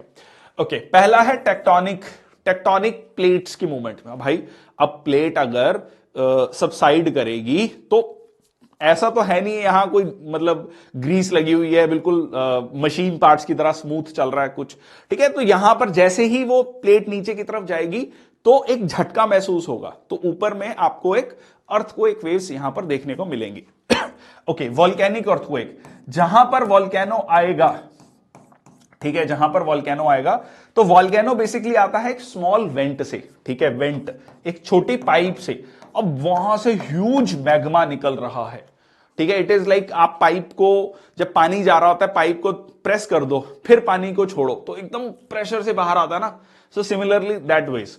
तो यहां पर क्या होगा आपका, ये हो गया वॉल्केनिक अर्थक्वेक। एक्सप्लोजन अर्थक्वेक क्या हो गया, this is kind of man made या ह्यूमन मेड अर्थक्वेक, ठीक है। जैसे कि आपने करा एक्सप्लोजन करा, न्यूक्लियर टेस्ट करा आपने, ठीक है, न्यूक्लियर बॉम्ब का एक्सप्लोजन करा या कोई केमिकल फैक्ट्री, सो उसकी वजह से एक्सप्लोजन हुआ, ठीक है। नेक्स्ट हो गया कोलैप्स अर्थक्वेक, ठीक है, जैसे कि एक बड़ी बिल्डिंग गिरी तो उसके साथ वाली बिल्डिंग में भी आपको एक कंपन पैदा देखने को मिल जाएगी। फुल रिवीजन हो रहा है, चलो गुड, ठीक है। तो ये हो गया वॉल्केनो, ठीक है। तो किस तरीके से मतलब वॉल्केनो निकलेगा तो अर्थक्वेक आएगा, ये हो गया कोलैप्स अर्थक्वेक, ठीक है, मतलब बिल्कुल कंपन पैदा हो गई, ठीक है। और एक होता है रेजर्वायर इंड्यूस्ड अर्थक्वेक, ठीक है, ये एक्सप्लोजन अर्थक्वेक, ठीक है, ये एक्सप्लोजन अर्थक्वेक। नेक्स्ट आता है रेजर्वायर अर्थक्वेक। रेजर्वायर अर्थक्वेक होता है बेसिकली पानी जहां पर इकट्ठा हुआ, डैम बनाया, पीछे पानी जमा हुआ, पानी जो है नीचे धीरे धीरे रिसना शुरू कर देगा, जो space between the soil particles है उसमें उसमें फ्रिक्शन कम होगा, ठीक है, उसमें जो डिफरेंट लेयर्स हैं वो एक दूसरे के ऊपर स्लाइड करेंगे, ठीक है। जहां पर सॉइल कमजोर होगी वहां पर आपको ये अर्थक्वेक देखने को मिलेगा। नेक्स्ट आता है आपका अर्थ मैग्नीट्यूड स्केल, ठीक है जी, जिसको हम रिक्टर स्केल कहते हैं। 2 स्केल होते हैं, रिक्टर स्केल और मर्केली स्केल। यह क्वेश्चन भी आपका कई बार पूछा गया है पेपर में। रिक्टर स्केल क्या होता है, ठीक है, देखो दो तरीके होते हैं। ऐसे समझो कि एक बाइक आप चला रहे हो, बाइक चलाते वक्त दो केस हैं, एक में आपने हेलमेट पहना है, एक में हेलमेट नहीं पहना है, और दोनों ही केस में टकराव हो गया किसी भी जगह पर, दीवार पर या कहीं पर भी, और सर जाके लगा, ठीक है, और दोनों में सेम फोर्स से लगा जो सर है, ठीक है। एक में हेलमेट पहना है तो उसमें बचाव हो गया, ठीक है, उसमें सर बच गया, और दूसरे में नहीं बचा, ठीक है। तो फोर्स सेम लगी थी पर इंपैक्ट अलग अलग आया दोनों में।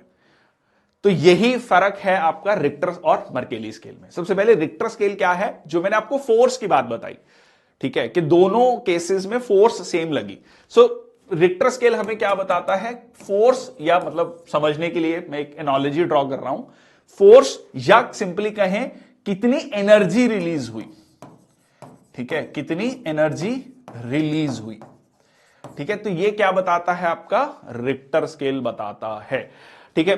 तो यहां पर आपका देखो, अगर मैं आपसे ये कहूं कि पिछले 1 घंटे से ये सेशन चल रहा है और 1 घंटे में 5 अर्थक्वेक आ गए, आप कहेंगे कैसी बात कर रहे हो, हमें तो कोई महसूस ही नहीं हुआ, ठीक है।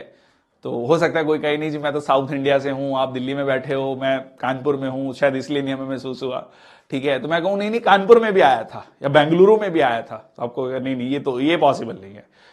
वो इसलिए आपको महसूस नहीं हुआ क्योंकि उसका जो मैग्नीट्यूड था वो कितना था, 2 था या 1 था, ठीक है। मतलब वो आया और चला गया, कोई धरती में कंपन पैदा नहीं हुई, ठीक है। सो दैट इज ये क्या हो गया आपका रिक्टर स्केल। बट हां, यहां पर बिल्कुल महसूस होगा, बिल्कुल जैसे कहते हैं ना, कंपन पैदा होगी।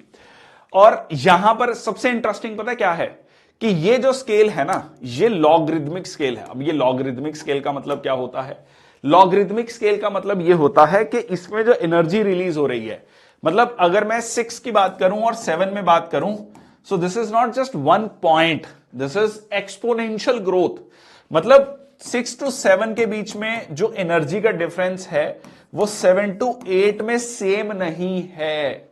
एग्जाम्पल देखो, यहां पर एग्जाम्पल देखो, अब ये कह रहा है कि अगर 5 का 4 रिक्टर स्केल पे अगर आपका अर्थक्वेक आता है which is equivalent to 60,000 kg of TNT, ठीक है, जो एक्सप्लोजिव डिवाइस होता है, एक्सप्लोजिव मटेरियल होता है, अगर 5 पे आया है it amounts to 2 crore kg, 7 zero है यहां, 2 करोड़ kg, 60,000 से सीधा 2 करोड़ kg। ये कितना है, this is 6 crore kg, this is, तो भाई साहब ये तो कितना हो गया, 2000 करोड़। मतलब याद नहीं रखना है, जस्ट आपको बता रहा हूं, ठीक है। तो इसीलिए ये कहा जाता है कि इसकी अपर लिमिट कोई नहीं है। दो हम इसको 0 to 10 की बात करते हैं, 0 to 10 की बात कर रहे हैं, पर 10 का कोई लिमिट नहीं है कि कितनी एनर्जी रिलीज हो सकती है, कितनी भी एनर्जी रिलीज हो सकती है, ठीक है। अब आप यहां पर देखो 9 के केस में 20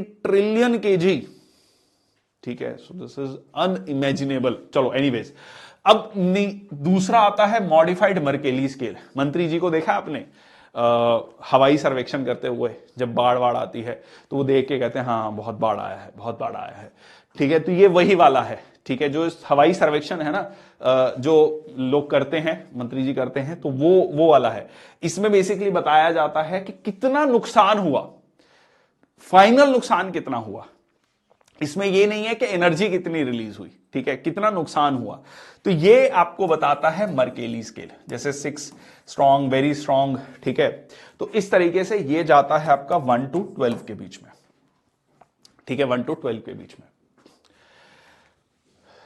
सुनामी कैसे आता है, ठीक है, tsunami because is very related with earthquakes.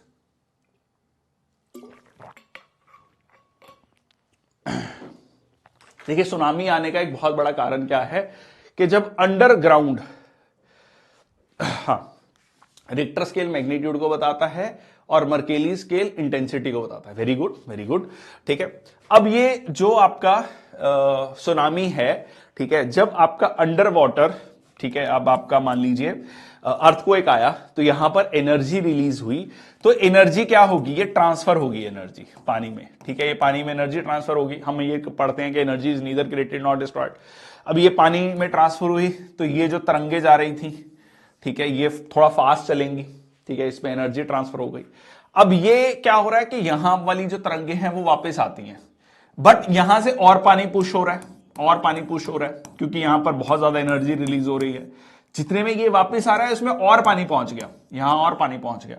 अब यहां पर पानी की मात्रा ज्यादा हो गई तो क्या होगा, kinetic energy is converted into potential energy, तो ये हाइट बढ़ जाएगी। तो 25, 30, 40 फीट की वॉल पानी की जो है समुद्र को टच हिट करती है, सब खत्म कर देती है उस जगह पर्टिकुलर एरिया में। So that is what we call the tsunami. So it's a Japanese word, ठीक है, सु प्लस नामी।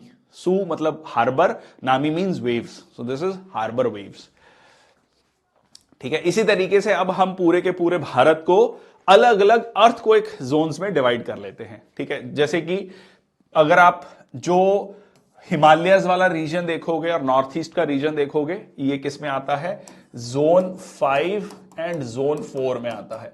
तो ये रेड वाला पैच आप देख रहे हो, दिस इज जोन 5 और बाकी जोन 4, ठीक है। तो इसलिए इस कहा भी जाता है कि हिमालयस जो है, जब भी आप अर्थक्वेक सुनोगे तो वो आपको most of the time Himalayan region में, या फिर एक और रीजन है 2001 का अर्थक्वेक बहुत फेमस भुज में आया था आपका, ठीक है। So that is Bhuj earthquake.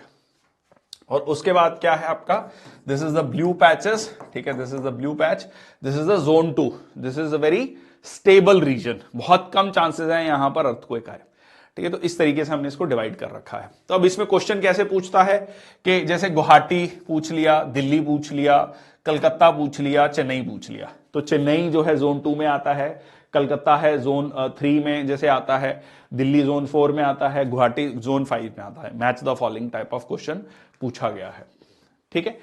Okay, next इसी में एक टर्म आता है पैसिफिक रिंग ऑफ फायर, बहुत इंपॉर्टेंट। हाँ जी, सब मेरे साथ जुड़े हुए हैं मेंटली, बोर तो नहीं हो रहे, बहुत इंपॉर्टेंट है, क्योंकि आई नो थोड़ा सा ये जो ज्योग्राफी का ये वाला पार्ट है थोड़ा सा हैवी है, बट समझना पड़ेगा, ठीक है। जहां पर नहीं समझ आएगा मेरे को पूछ लेना। It is important that you should be mentally aligned with me, ठीक है। कहीं पता लगा कहीं कॉलेज दिनों में चले गए वापस, ठीक है। चलो, द रिंग ऑफ फायर, ठीक है। रिंग ऑफ फायर क्या है, ये बेसिकली यहां पर क्या हो रहा है, बिल्कुल है, ठीक है, गुड। सो पैसिफिक, जो पैसिफिक प्लेट है, ठीक है, पैसिफिक प्लेट क्या है, ये क्या हो रही है, ये सबसाइड हो रही है, पैसिफिक प्लेट सबसाइड हो रही है, पैसिफिक प्लेट सबसाइड हो रही है। So what is happening, Pacific plate subside हो रही है, तो यहां पर अब यहां पर अर्थक्वेक बहुत ज्यादा रेगुलर आते हैं, बहुत ज्यादा वॉल्केनोज आते हैं। दुनिया का 70% अर्थक्वेक और वॉल्केनोज आपको यहीं पर मिलते हैं, 70% से ज्यादा। इसीलिए इसको क्या कहा जाता है, पैसिफिक रिंग ऑफ फायर, मतलब बिल्कुल फायर की तरह है, ठीक है, फायर की तरह है। कॉलेज दिनों को अक्सर ऐसा ही होता ना, जो दिन बीत जाते हैं उनको हम याद करते हैं, नॉस्टैल्जिक हो जाते हैं। चले, ठीक है। So major active volcanoes of around the world. सबसे पहले what is volcano, what is volcano. So volcano is like the eruption of magma और lava through a small vent, ठीक है, थ्रू अ स्मॉल वेंट, ठीक है, जिसमें magma और लावा में क्या फर्क है, हाँ जी, मैग्मा और लावा में जब सरफेस के अंदर है, मतलब धरती के सरफेस के नीचे है, तो उसको मैग्मा कहा जाता है, और जब वो सरफेस पे आ जाता है तो उसको लावा कहा जाता है, ठीक है। इसके साथ आपको बहुत सारी गैसेस भी मिलती हैं, ठीक है, बहुत सारे छोटे छोटे पार्टिकल्स भी मिलते हैं, तो ये वॉल्केनो कहलाता है, ठीक है। अब दुनिया में जो वॉल्केनोज हैं इनको हम 3 पार्ट्स में डिवाइड करते हैं, ठीक है, एक्टिव, डोरमेंट और एक्सटिंक्ट वॉल्केनो। अब ये एक्टिव वॉल्केनो क्या होते हैं, जो एक्टिव है, जो डोरमेंट है वो जो नहीं, एनीवेज एक्टिव है, जो मतलब कॉन्स्टेंटली इरप्ट कर रहे हैं, रीसेंट टाइम्स में भी इरप्ट किए हैं। डोरमेंट क्या है, कुंभकर्ण की तरह है, सो रहे हैं, अभी कभी भी जाग सकते हैं, मतलब पिछले 500-700 सालों से सो रहे हैं, कोई फिक्स टाइम नहीं है, काफी सालों से सो रहे हैं। और सडनली ऐसा भी हुआ है, कई बार हमने कुछ वॉल्केनोस को डोरमेंट मान रखा था बहुत सालों से, क्योंकि 1000 साल से इरप्ट नहीं हुआ, एकदम सडनली इरप्ट हुआ और बहुत ज्यादा नुकसान किया, ठीक है। और एक हो गया एक्सटिंक्ट वॉल्केनो। एक्सटिंक्ट वॉल्केनो वो वॉल्केनोज हैं जिनको ज्योग्राफर्स, जियोलॉजिस्ट ये कहते हैं कि भाई साहब ये पिछले 10,000 साल में इरप्ट नहीं हुए अप्रोक्सीमेटली, और इनके कोई चांसेस भी नहीं है इरप्ट होने के। दो कारण है, या तो मैग्मा नीचे खत्म हो चुका है या ये प्लेट मूव कर चुकी है, तो नीचे कोई हॉट मैग्मा का कोई सोर्स नहीं है जहां से वो इरप्ट हो। ठीक है, तो वो हो गया एक्सटिंक्ट वॉल्केनो। तो ये हो गया कैटेगरी एक्टिव, डॉर्मेंट और एक्सटिंक्ट वॉल्केनोस। ठीक है जी। सो विच हैज इरप्टेड रिसेंटली, पिछले अब ये 2000 साल कोई फिक्स नहीं है, 500 साल, 1000 साल, ठीक है, उसको भी हम डॉर्मेंट वॉल्केनो कहते हैं। ठीक है, अब इसमें आता है आपका एक्टिव वॉल्केनोस का लिस्ट। ठीक है, ये सारे याद हो पाएंगे, बहुत मुश्किल है, दुनिया में 2000 वॉल्केनोज हैं। अब आइडिया इसमें क्वेश्चन क्या पूछता है, जो रिसेंटली करंट अफेयर्स में है, मतलब जो करंट अफेयर में कोई इरप्ट हुआ, जैसे कि हाँ जी रिसेंटली इंडोनेशिया का एक अर्थक्वेक है जो मतलब आजकल बड़ा इरप्ट हो रहा है, मतलब चर्चा में है, मूड में है कि हाँ हम इरप्ट होंगे, 3-4 महीने 6 महीने में एक बार इरप्ट हो ही जाता है। कमेंट सेक्शन बॉक्स में लिखो, मैं रियली वांट टू नो किस किस को पता है। Merapi, yes, mount Merapi. ठीक है, माउंट मेरापी इज लाइक चौके छक्के मार रहा है आजकल। ठीक है, यस, ठीक है। सो ये बिल्कुल ठीक कहा आप लोगों ने, that is in the Indonesia, और यूपीएससी पूछ भी चुका है ये। ओके, सो माउंट वेसुवियस, स्ट्रम्बोली वोल्केनो, एटना, ठीक है, सेंटोरिनी, ये आपके इसमें आते हैं। फिर आपका इसमें न्यारगोंगो रिसेंटली इरप्ट हुआ था अफ्रीका में। ठीक है, किलीमंजारो, ठीक है, that is in your Kenya, sorry Tanzania. ठीक है जी, माउंट रेनियर, कोटोपैक्सी, कॉनकागुआ इंपॉर्टेंट है। जो जो मैं बता रहा हूं वो बहुत इंपॉर्टेंट है, प्लीज इसको नोट करते आना। क्राकातुआ इंपॉर्टेंट है। ठीक है, उसके बाद आपका माउंट फुजी इंपॉर्टेंट है। ये आपको बिल्कुल पता होना चाहिए। क्वेश्चन कैसे पूछता है, 4 वॉल्केनोस देगा, 4 देश के नाम देगा, match the following type of question पूछेगा। ठीक है, match the following type of question जो है यहां पर पूछेगा। तो ये एक लिस्ट है। ठीक है, जस्ट टू हैव अ, अच्छा एक और, यस, एक और जो क्वेश्चन पूछा जा सकता है अभी रिसेंटली, आइसलैंड। ठीक है जी, ये आइसलैंड जिसमें आइस नहीं है और ग्रीनलैंड में ग्रीनरी नहीं है। ठीक है, ये उल्टा है। ठीक है, आइसलैंड में ग्रीनरी है, ग्रीनलैंड में आइस है। एनीवेज, तो यहां पर जो आइसलैंड है, ये भाई साहब ये इरप्ट नहीं हो रहा है, ये लिटरली मतलब ऐसे मान लो कि जैसे दूध बॉयल नहीं हो रहा होता बिल्कुल पूरी आंच पे, जो कहते हैं मतलब बिल्कुल उबाल मार रहा है, लिटरली ऐसे हर घंटे में वॉल्केनो आ रहा है वहां पर। ठीक है, न्यूज वाले इंपॉर्टेंट हो जाते हैं, यस वंशिका। ठीक है, तो ये जो आइसलैंड वाला है ये बहुत इंपॉर्टेंट है। ठीक है, please please go through it, वो करंट अफेयर में पढ़ेंगे तो ये बहुत इंपॉर्टेंट है, क्योंकि ये बिल्कुल ऐसा एक आध वॉल्केनो नहीं आ रहा वहां पर दिन में, महीने में सैकड़ों वॉल्केनोज आ रहे हैं, उस लेवल पे वॉल्केनो आ रहे हैं। ठीक है, बहुत ज्यादा न्यूज में है, चर्चा में है। ठीक है, तो ये हो गया आपका। ठीक है, ये देख लो, लाकी, हेक्ला, हेल्गाफेल, ये थोड़े से इनके नाम भी ना थोड़े टंग ट्विस्टर होते हैं। ठीक है, जैसे आइसलैंड की कैपिटल आज तक मैं प्रोनाउंस नहीं कर पाया, मैंने बहुत कोशिश करी, बट ठीक है, वो क्या है, रेकजेविक ऐसे करके नाम है उसका। एनीवेज, चलो आगे चलते हैं। डॉर्मेंट वॉल्केनोस, तो ये माउंट मोना किया, ये देखो हवाईन आइलैंड्स में बहुत इंपॉर्टेंट है, मोना किया, हुआलाली, हुआला किया। ठीक है, ये बड़े इंटरेस्टिंग से नाम है इनके। हवाईन आइलैंड जिनको नहीं पता है, पैसिफिक ओशन के बीचों बीच हवाईन आइलैंड्स हैं और यूएस की टेरिटरी है। ठीक है, देन आपका किलीमंजारो तंजानिया में। ठीक है, ये हो गया आपका, दिस माउंट फुजी इंपॉर्टेंट है। अच्छा, जैसे एग्जाम्पल कह रहे हैं 79 एडी में वेसुवियस वाज कंसिडर्ड डॉर्मेंट। ठीक है, उसके बाद ये इरप्ट होना शुरू हुआ। 1991 में पिंटाबो वॉल्केनो, ये पिंटाबो वॉल्केनो जब इरप्ट हुआ था, कई महीनों तक गैस छाई रही वहां पर। ठीक है, it was such a huge eruption. ठीक है, तो ये कुछ है, सेंट हेलेंस है, 1980 यूनाइटेड स्टेट्स में डॉर्मेंट माना जाता था। नेक्स्ट है एक्सटिंक्ट वॉल्केनो, इसका भी मैंने आपको बता दिया है। एक और टर्म आती है हॉटस्पॉट, ये हवाईन आइलैंड्स हैं, ये इस तरीके के बहुत सारे हॉटस्पॉट मिलते हैं। जैसे इंडियन ओशन में भी एक हॉटस्पॉट है, कमेंट सेक्शन बॉक्स में लिखो इंडियन ओशन में हॉटस्पॉट का नाम क्या है, फ्रांस की टेरिटरी है वो। ठीक है, बहुत इंपॉर्टेंट है। अच्छा, अब इसमें बेसिकली क्या होता है, इसमें इस तरीके की कहानी होती है। ठीक है, नीचे ना एक बहुत बड़ा, जैसे समझ लो कि मैग्मा का चैम्बर है, मैग्मा बहुत ज्यादा हॉट मैग्मा है, रेगुलरली इरप्ट होते जा रहा है। ठीक है, और इधर से प्लेट मूव होती जा रही है, मूव हो रही है मतलब मिलियंस ऑफ ईयर्स में मूव हो रही है, कोई ऐसा वहां, ठीक है, गाड़ी नहीं चल रही है।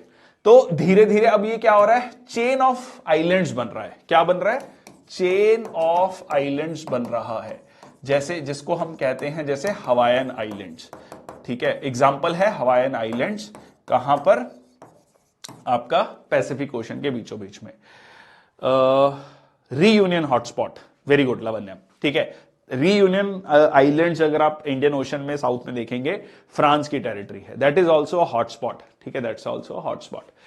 ओके, नेक्स्ट आता है टाइप्स ऑफ वॉल्केनो। अब देखो टाइप्स ऑफ वॉल्केनो हमने एक पढ़ा एक्टिविटी के बेसिस पे, एक्टिव, डॉर्मेंट, एक्सटिंक्ट वॉल्केनो। एक हो गया आपका इस तरीके से, ये क्या हो गया कि क्या स्ट्रक्चर बना रहा है, ठीक है। अगर वो मैग्मा बहुत ज्यादा विस्कस है, ठीक है, बहुत लेस विस्कस है, ठीक है, बहुत ज्यादा फ्लूइडिक है, फ्लूइडिक है, फ्लूइडिक है मतलब बहुत ज्यादा तरल है, तरलता बहुत ज्यादा है, तो इस तरीके से शील्ड वॉल्केनो बनाएगा। क्या बनाएगा, शील्ड वॉल्केनो बनाएगा, ठीक है। अगर बहुत ज्यादा थिक है, ठीक है, बहुत ज्यादा विस्कस है, तो इस तरीके से क्या होगा, एक लेयर के ऊपर दूसरी लेयर, तीसरी लेयर, चौथी लेयर ऐसे डेवलप हो जाएगी, ठीक है। तो ये क्या बनाएगा, डोम वॉल्केनो जो है बनाएगा। नेक्स्ट है काल्डेरा वॉल्केनो। काल्डेरा वॉल्केनो होता है बहुत ज्यादा इरप्टिव, मतलब एक तो मैग्मा का सोर्स बहुत ज्यादा है और अपने आप में वो क्या है, एक डिप्रेशन क्रिएट कर लेता है वहां पर,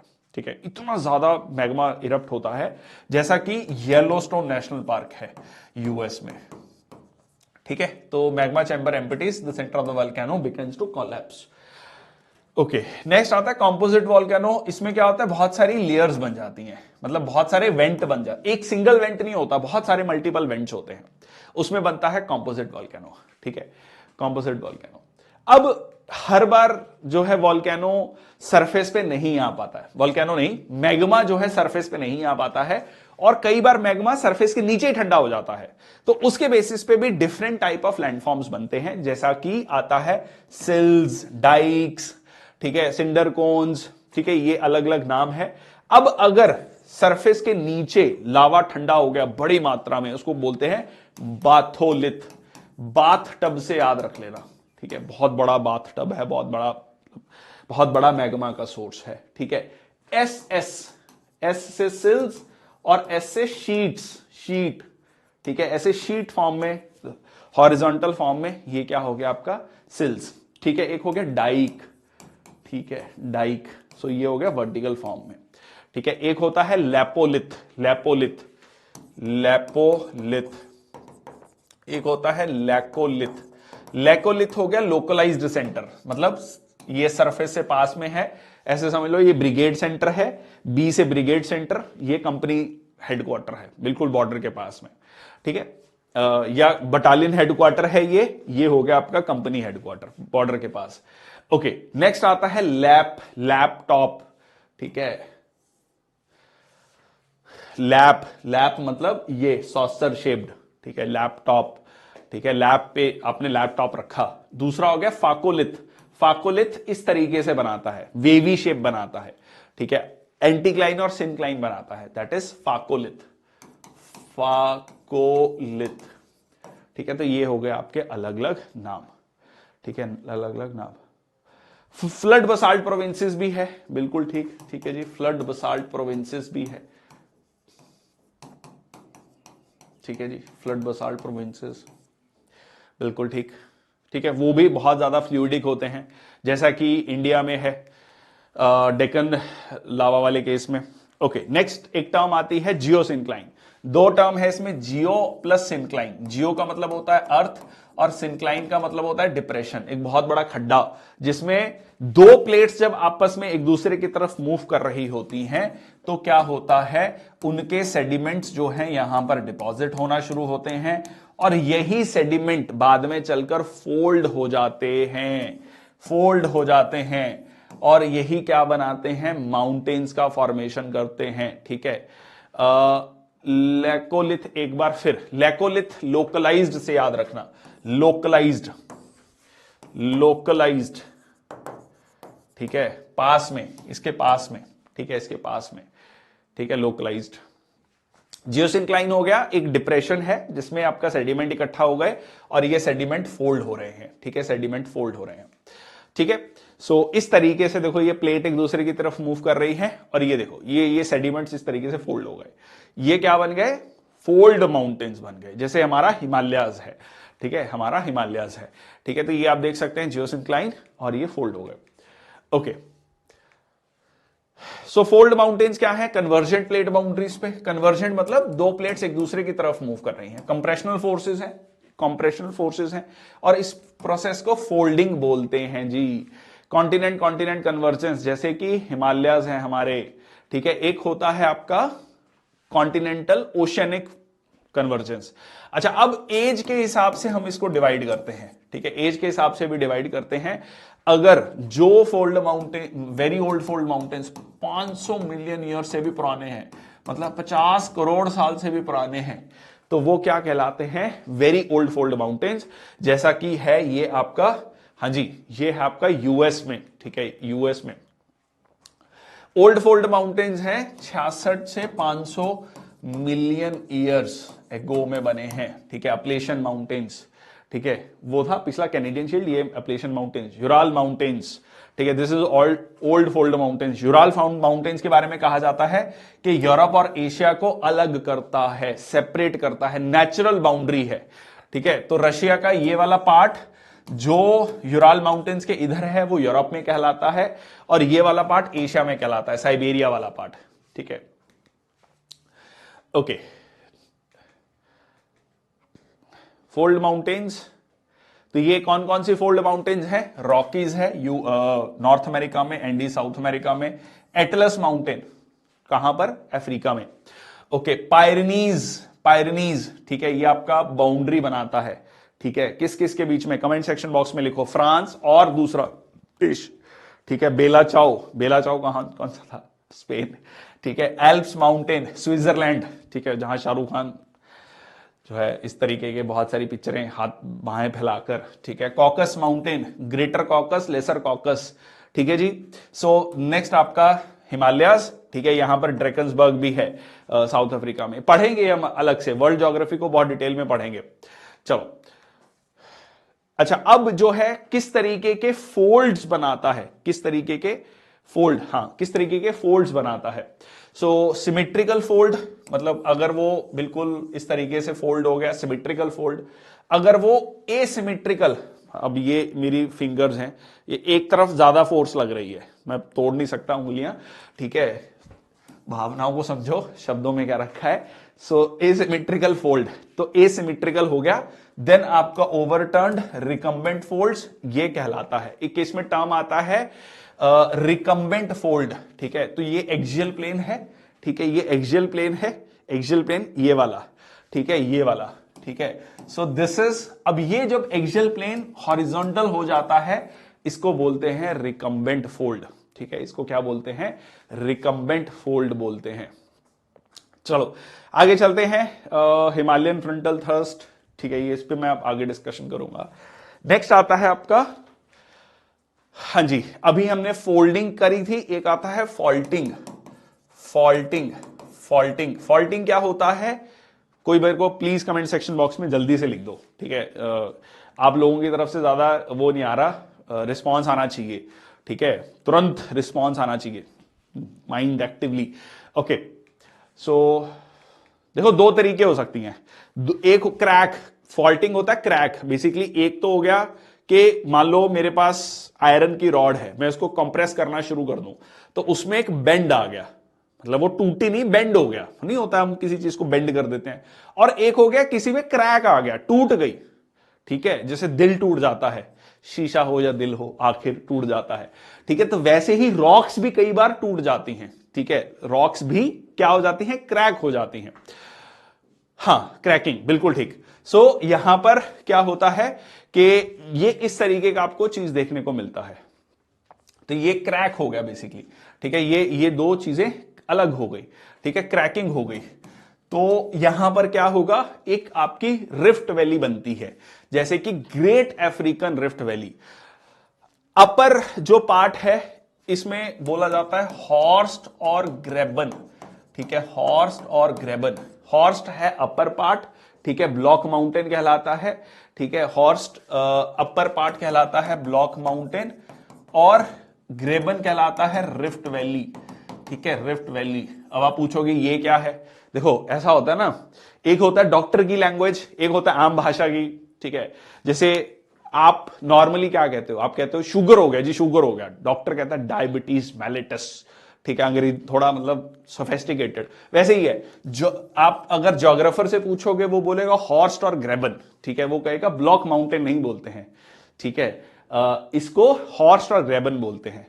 हम मैंगो पीपल, आम लोग क्या बोलते हैं? ब्लॉक माउंटेन बोलते हैं। वैसे ही ज्योग्राफर, जियोलॉजिस्ट क्या बोलते हैं? ग्रेबन बोलते हैं। जो मैंगो पीपल वो बोलते हैं रिफ्ट वैली, ठीक है जी। चलिए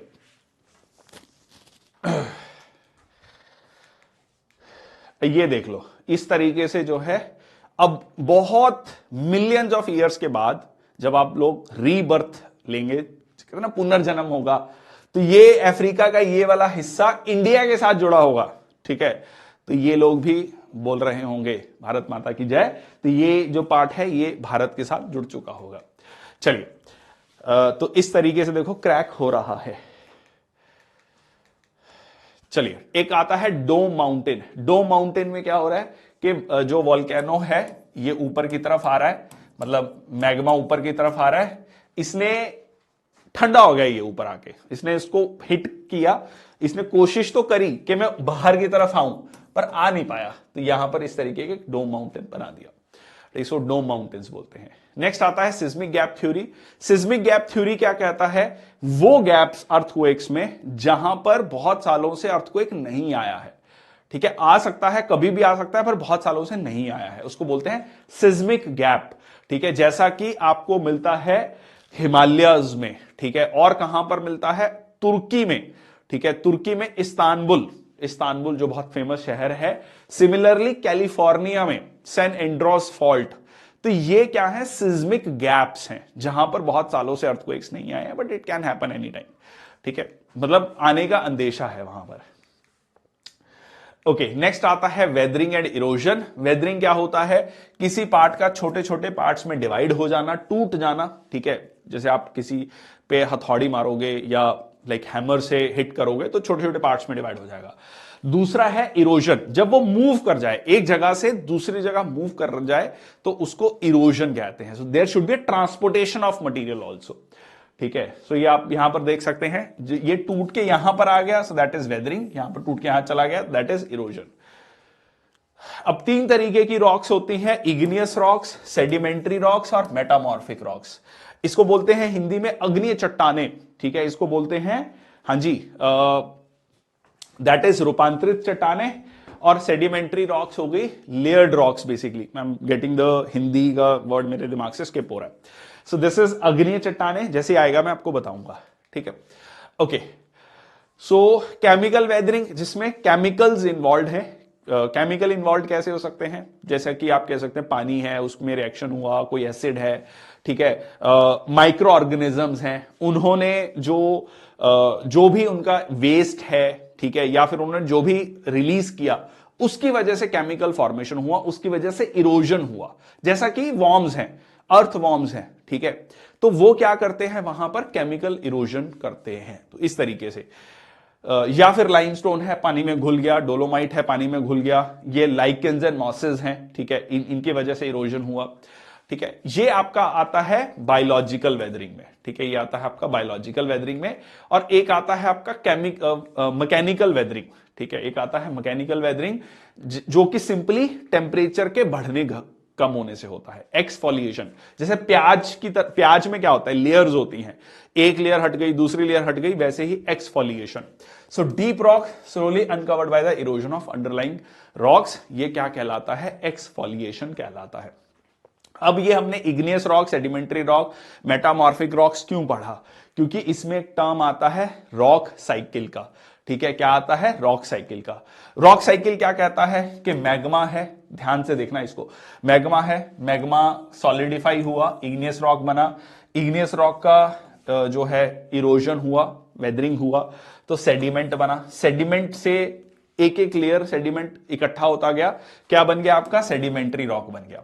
सेडिमेंट्री रॉक का मेटामॉर्फिज्म हुआ, रूपांतरित चट्टाने बदल गया pressure, volume and temperature changes की वजह से। So that is what we call the metamorphic rocks. ठीक है जी। और फिर इग्नियस रॉक का भी मेटामॉर्फिज्म हुआ, सेडिमेंट्री रॉक का मेटामॉर्फिज्म हुआ। अब मेटामॉर्फिक रॉक का भी तो इरोजन होगा, ठीक है। सिमिलरली सेडिमेंट्री रॉक्स का भी इरोजन होगा, ठीक है। इन सब का सेडिमेंटेशन होगा, या फिर ये सीधा क्या हो जाएंगे? मेल्ट हो जाएंगे, ये सबसाइड कर जाएंगे, ठीक है। वैसे ही मेटामॉर्फिक रॉक का भी मेल्टिंग होगा, ये भी मेल्टिंग होगा। तो कुल मिला के इग्नियस रॉक, मेटामॉर्फिक रॉक और सेडिमेंट्री रॉक एक दूसरे में कन्वर्ट होते जाएंगे, ठीक है, और एक दूसरे में कन्वर्ट होके नई नई रॉक्स बनाते जाएंगे। तो ऐसा नहीं है कि एक बार में फिक्स हो जाएगा। इनके एग्जांपल्स, लर्न की ट्रिक, किन के examples? Metamorphic rock, igneous rocks की? नहीं,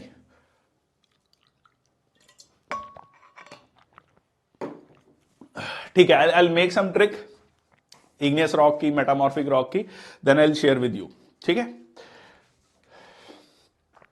जेरीस्केपिंग क्या होता है? जेरीस्केपिंग होता है कि जेरी मतलब जीरो फाइट्स, जीरो फाइट्स मतलब जीरो फाइट्स जिसमें बहुत कम मॉइस्चर आपका बहुत कम मॉइस्चर में भी सरवाइव कर जाते हैं, जैसा कि आपका डेजर्ट प्लांट्स हो गए, ठीक है। डेजर्ट प्लांट्स हो गए, और ये डेजर्ट प्लांट्स को आप लगा रहे हैं, इससे दो तीन चीजें होती हैं। पानी सेव होता है, एस्थेटिक वैल्यू बढ़ती है, और इरोजन कम होता है, ठीक है। इसको क्या बोलते हैं? जेरीस्केपिंग बेसिकली दो शब्दों से बना है, जेरी जीरोफाइट्स, और ये हो गया लैंडस्केपिंग, लैंडस्केपिंग, ठीक है। तो ये दो शब्दों से मिलकर ये बना है। ओके, नेक्स्ट आता है लेटीट्यूड एंड लॉन्गिट्यूड, ठीक है। Latitude and longitude. Okay, latitude क्या है, लॉन्गिट्यूड क्या है? तो देखो, लेटीट्यूड है आपका ये मान लीजिए किसी भी धरती पर किसी भी पॉइंट पे आप खड़े हैं, सेंटर ऑफ द अर्थ से यहां पर इस पॉइंट को आप ज्वाइन करते हैं, और किस पॉइंट पर आप कितने डिग्री नॉर्थ या साउथ में हैं। लेटीट्यूड क्या बताता? Sorry, I am really sorry. Centre of the earth से आप कितना नॉर्थ और साउथ में हैं, ये कौन बताता है? लेटीट्यूड बताता है। और लॉन्गिट्यूड क्या बताता है? सेंटर ऑफ द अर्थ से, ठीक है, ये मान लो आप इस पॉइंट पे खड़े हैं, इसको आप सेंटर ऑफ द पॉइंट, इस यहां से अर्थ से इमेजिनरी लाइन ड्रॉ कीजिए, और कितना आप लेफ्ट या राइट में हैं, या कहें ईस्ट और वेस्ट में हैं, ठीक है, कितना ईस्ट और वेस्ट में है उस पर्टिकुलर लाइन से, ये क्या बताता है? ये आपको बताता है आपका लॉन्गिट्यूड, ठीक है, लॉन्गिट्यूड।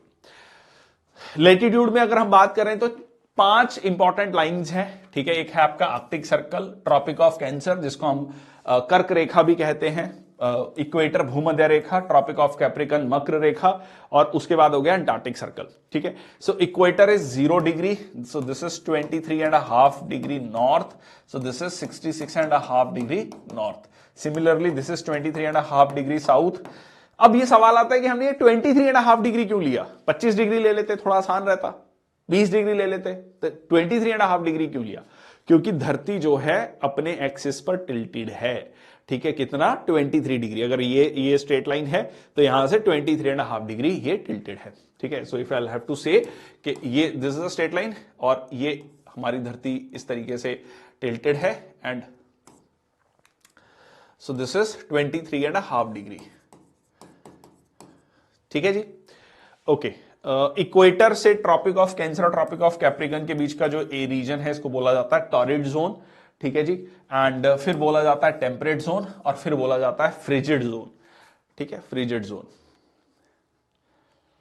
लाइंस ऑफ लॉन्गिट्यूड, अब देखो लाइंस ऑफ लॉन्गिट्यूड में क्या होता है, सारी लाइंस बराबर है, ठीक है। ये लाइन भी बराबर है, ये लाइन भी बराबर है, ये लाइन भी बराबर है।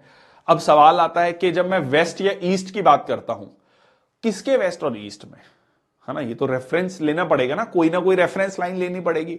तो एक रेफरेंस लाइन को हमने लिया, जिसको हमने क्या कहा? Prime meridian. क्या कहा? Prime meridian. ये कहां से पास करती है? ये royal astronomical observatory Greenwich, UK में, लंदन के पास में, वहां से, इसीलिए हम इसको ग्रीनविच मीन टाइम के रूप में भी देखते हैं। आजकल खैर ये जीएमटी वर्ड यूज नहीं होता, यूटीसी वर्ड यूज होता है, यूनिवर्सल टाइम कोऑर्डिनेटेड। ठीक है, अब धरती अपने ही एक्सिस पर कितना घूमती है? 360 डिग्री। ठीक है, कितने टाइम में? 24 घंटे में। तो 1 डिग्री घूमने में कितना टाइम हो गया?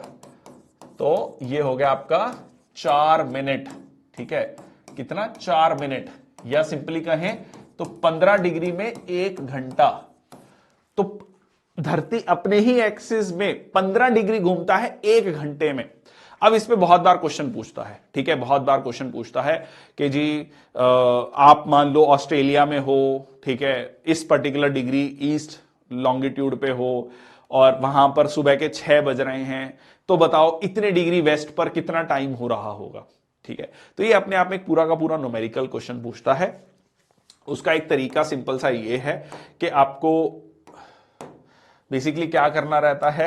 ठीक है, ये मान लो जीएमटी है या प्राइम मेरिडियन, इसको ले लेते हैं। मान लो आप 90 डिग्री ईस्ट की बात कर रहे हो, ठीक है, और आप पूछना चाह रहे हो कि 60 डिग्री वेस्ट में क्या टाइम होगा। ठीक है, अब यहां पर मान लो अभी कितना टाइम हो रहा है, मैं 12 बजे ले रहा हूं, ठीक है, 12 PM ले रहा हूं। तो अब यहां पर आपको यह समझना है कि 60 और 90, 150 मिनट, 150 डिग्री हो गया। 15 डिग्री में 1 घंटा, 150 में 10 घंटे। ठीक है, 10 घंटे। तो यहां पर 2 AM का टाइम हो रहा होगा, आज का ही 2 AM हो रहा होगा, रात के 2 बज रहे होंगे। ठीक है, तो this is how the question being asked. किसी भी जगह की लोकेशन 2 चीजों से पता लगती है, लैटिट्यूड और लॉन्गिट्यूड से। ठीक है, सबसे ज्यादा टाइम जोन्स कहां पर है? फ्रांस में है 12। अब आप कहोगे फ्रांस तो छोटा सा देश है, फ्रांस की टेरिटरीज बहुत जगह है दुनिया भर में। 2, अगर आप एक सिंगल टेरिटरी के बारे में बात करो तो दैट इज रशिया। ठीक है, रशिया में 11 टाइम जोन्स हैं। बहुत इंटरेस्टिंग है, मतलब यहां पर सेंट पीटर्सबर्ग है, यहां पर व्लादिवोस्टॉक है। ठीक है, व्लादिवोस्टॉक है, दोनों में गैप जो है, एक में 9 बज रहे हैं, एक में सुबह के 9 बज रहे होते हैं, एक में शाम के 6 बज रहे होते हैं। एक सुबह ऑफिस जा रहा है, एक शाम को वापस आ रहा है। इससे एक और टर्म आता है डे लाइट सेविंग का कंसेप्ट। ठीक है, जैसा कि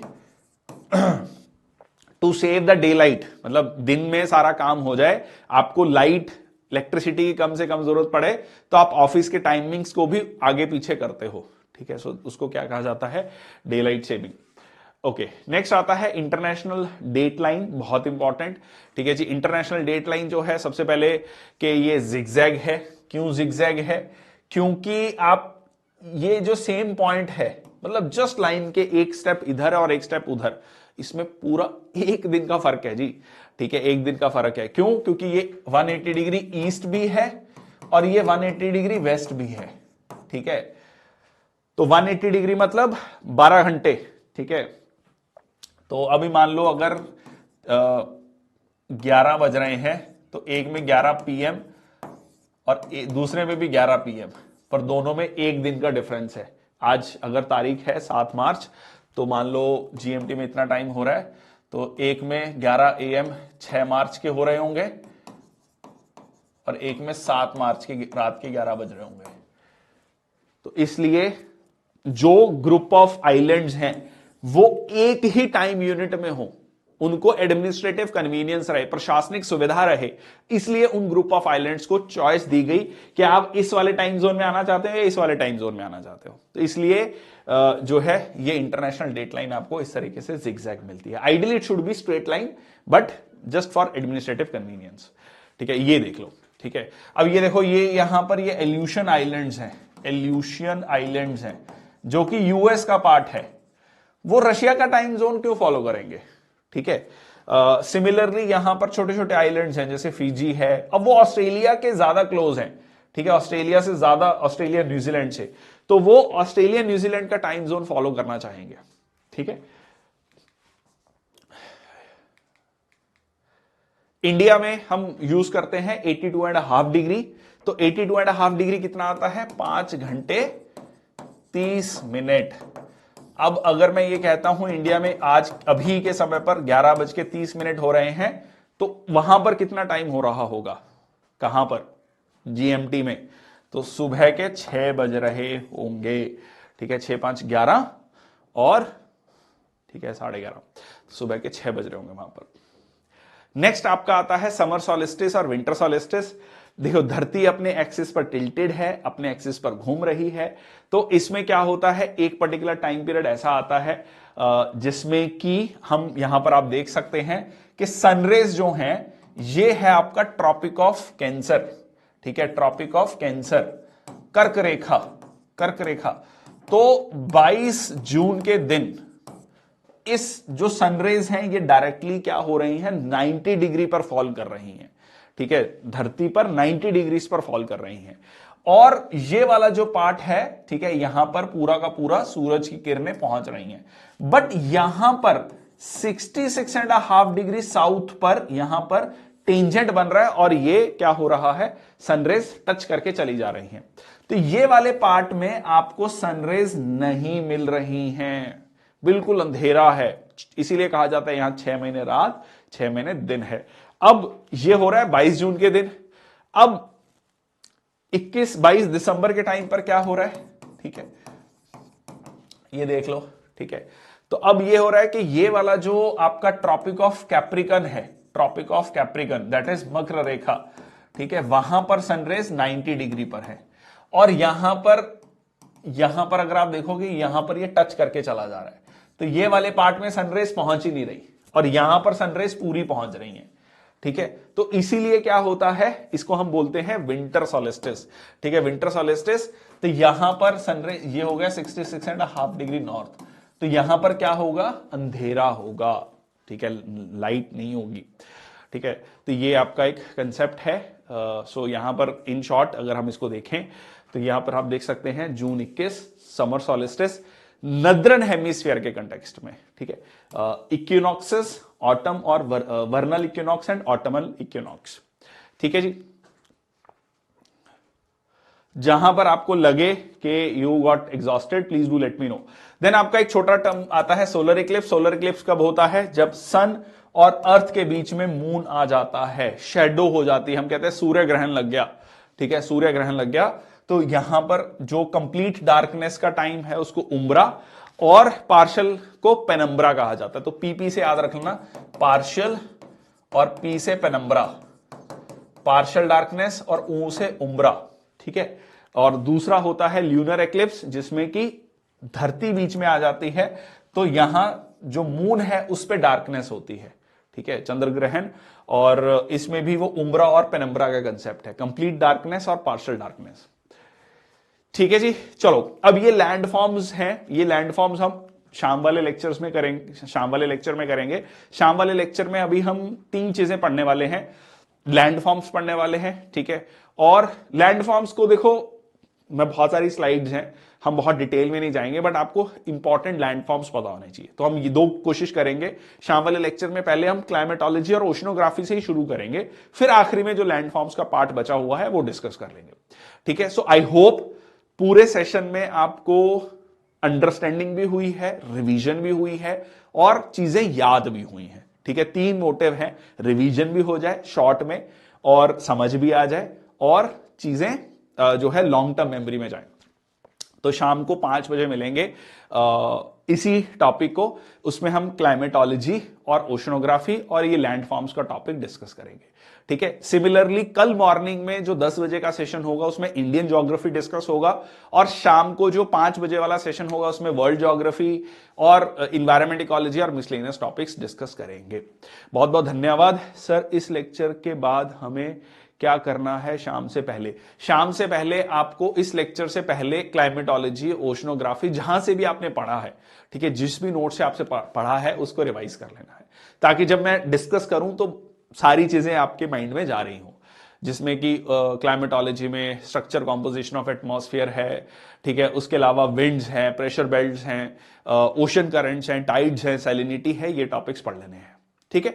सो शाम को मिलते हैं 5 बजे। सो आइडिया हियर इज 2 घंटे का सेशन है, बड़ा सेशन है, but I hope if you like the session please do share also, ठीक है, with the rest of the students so that they can also watch the idea. कल शाम तक हम अपना पूरा ज्योग्राफी कंप्लीट कर लेंगे। थैंक यू, टेक केयर, बहुत बहुत धन्यवाद।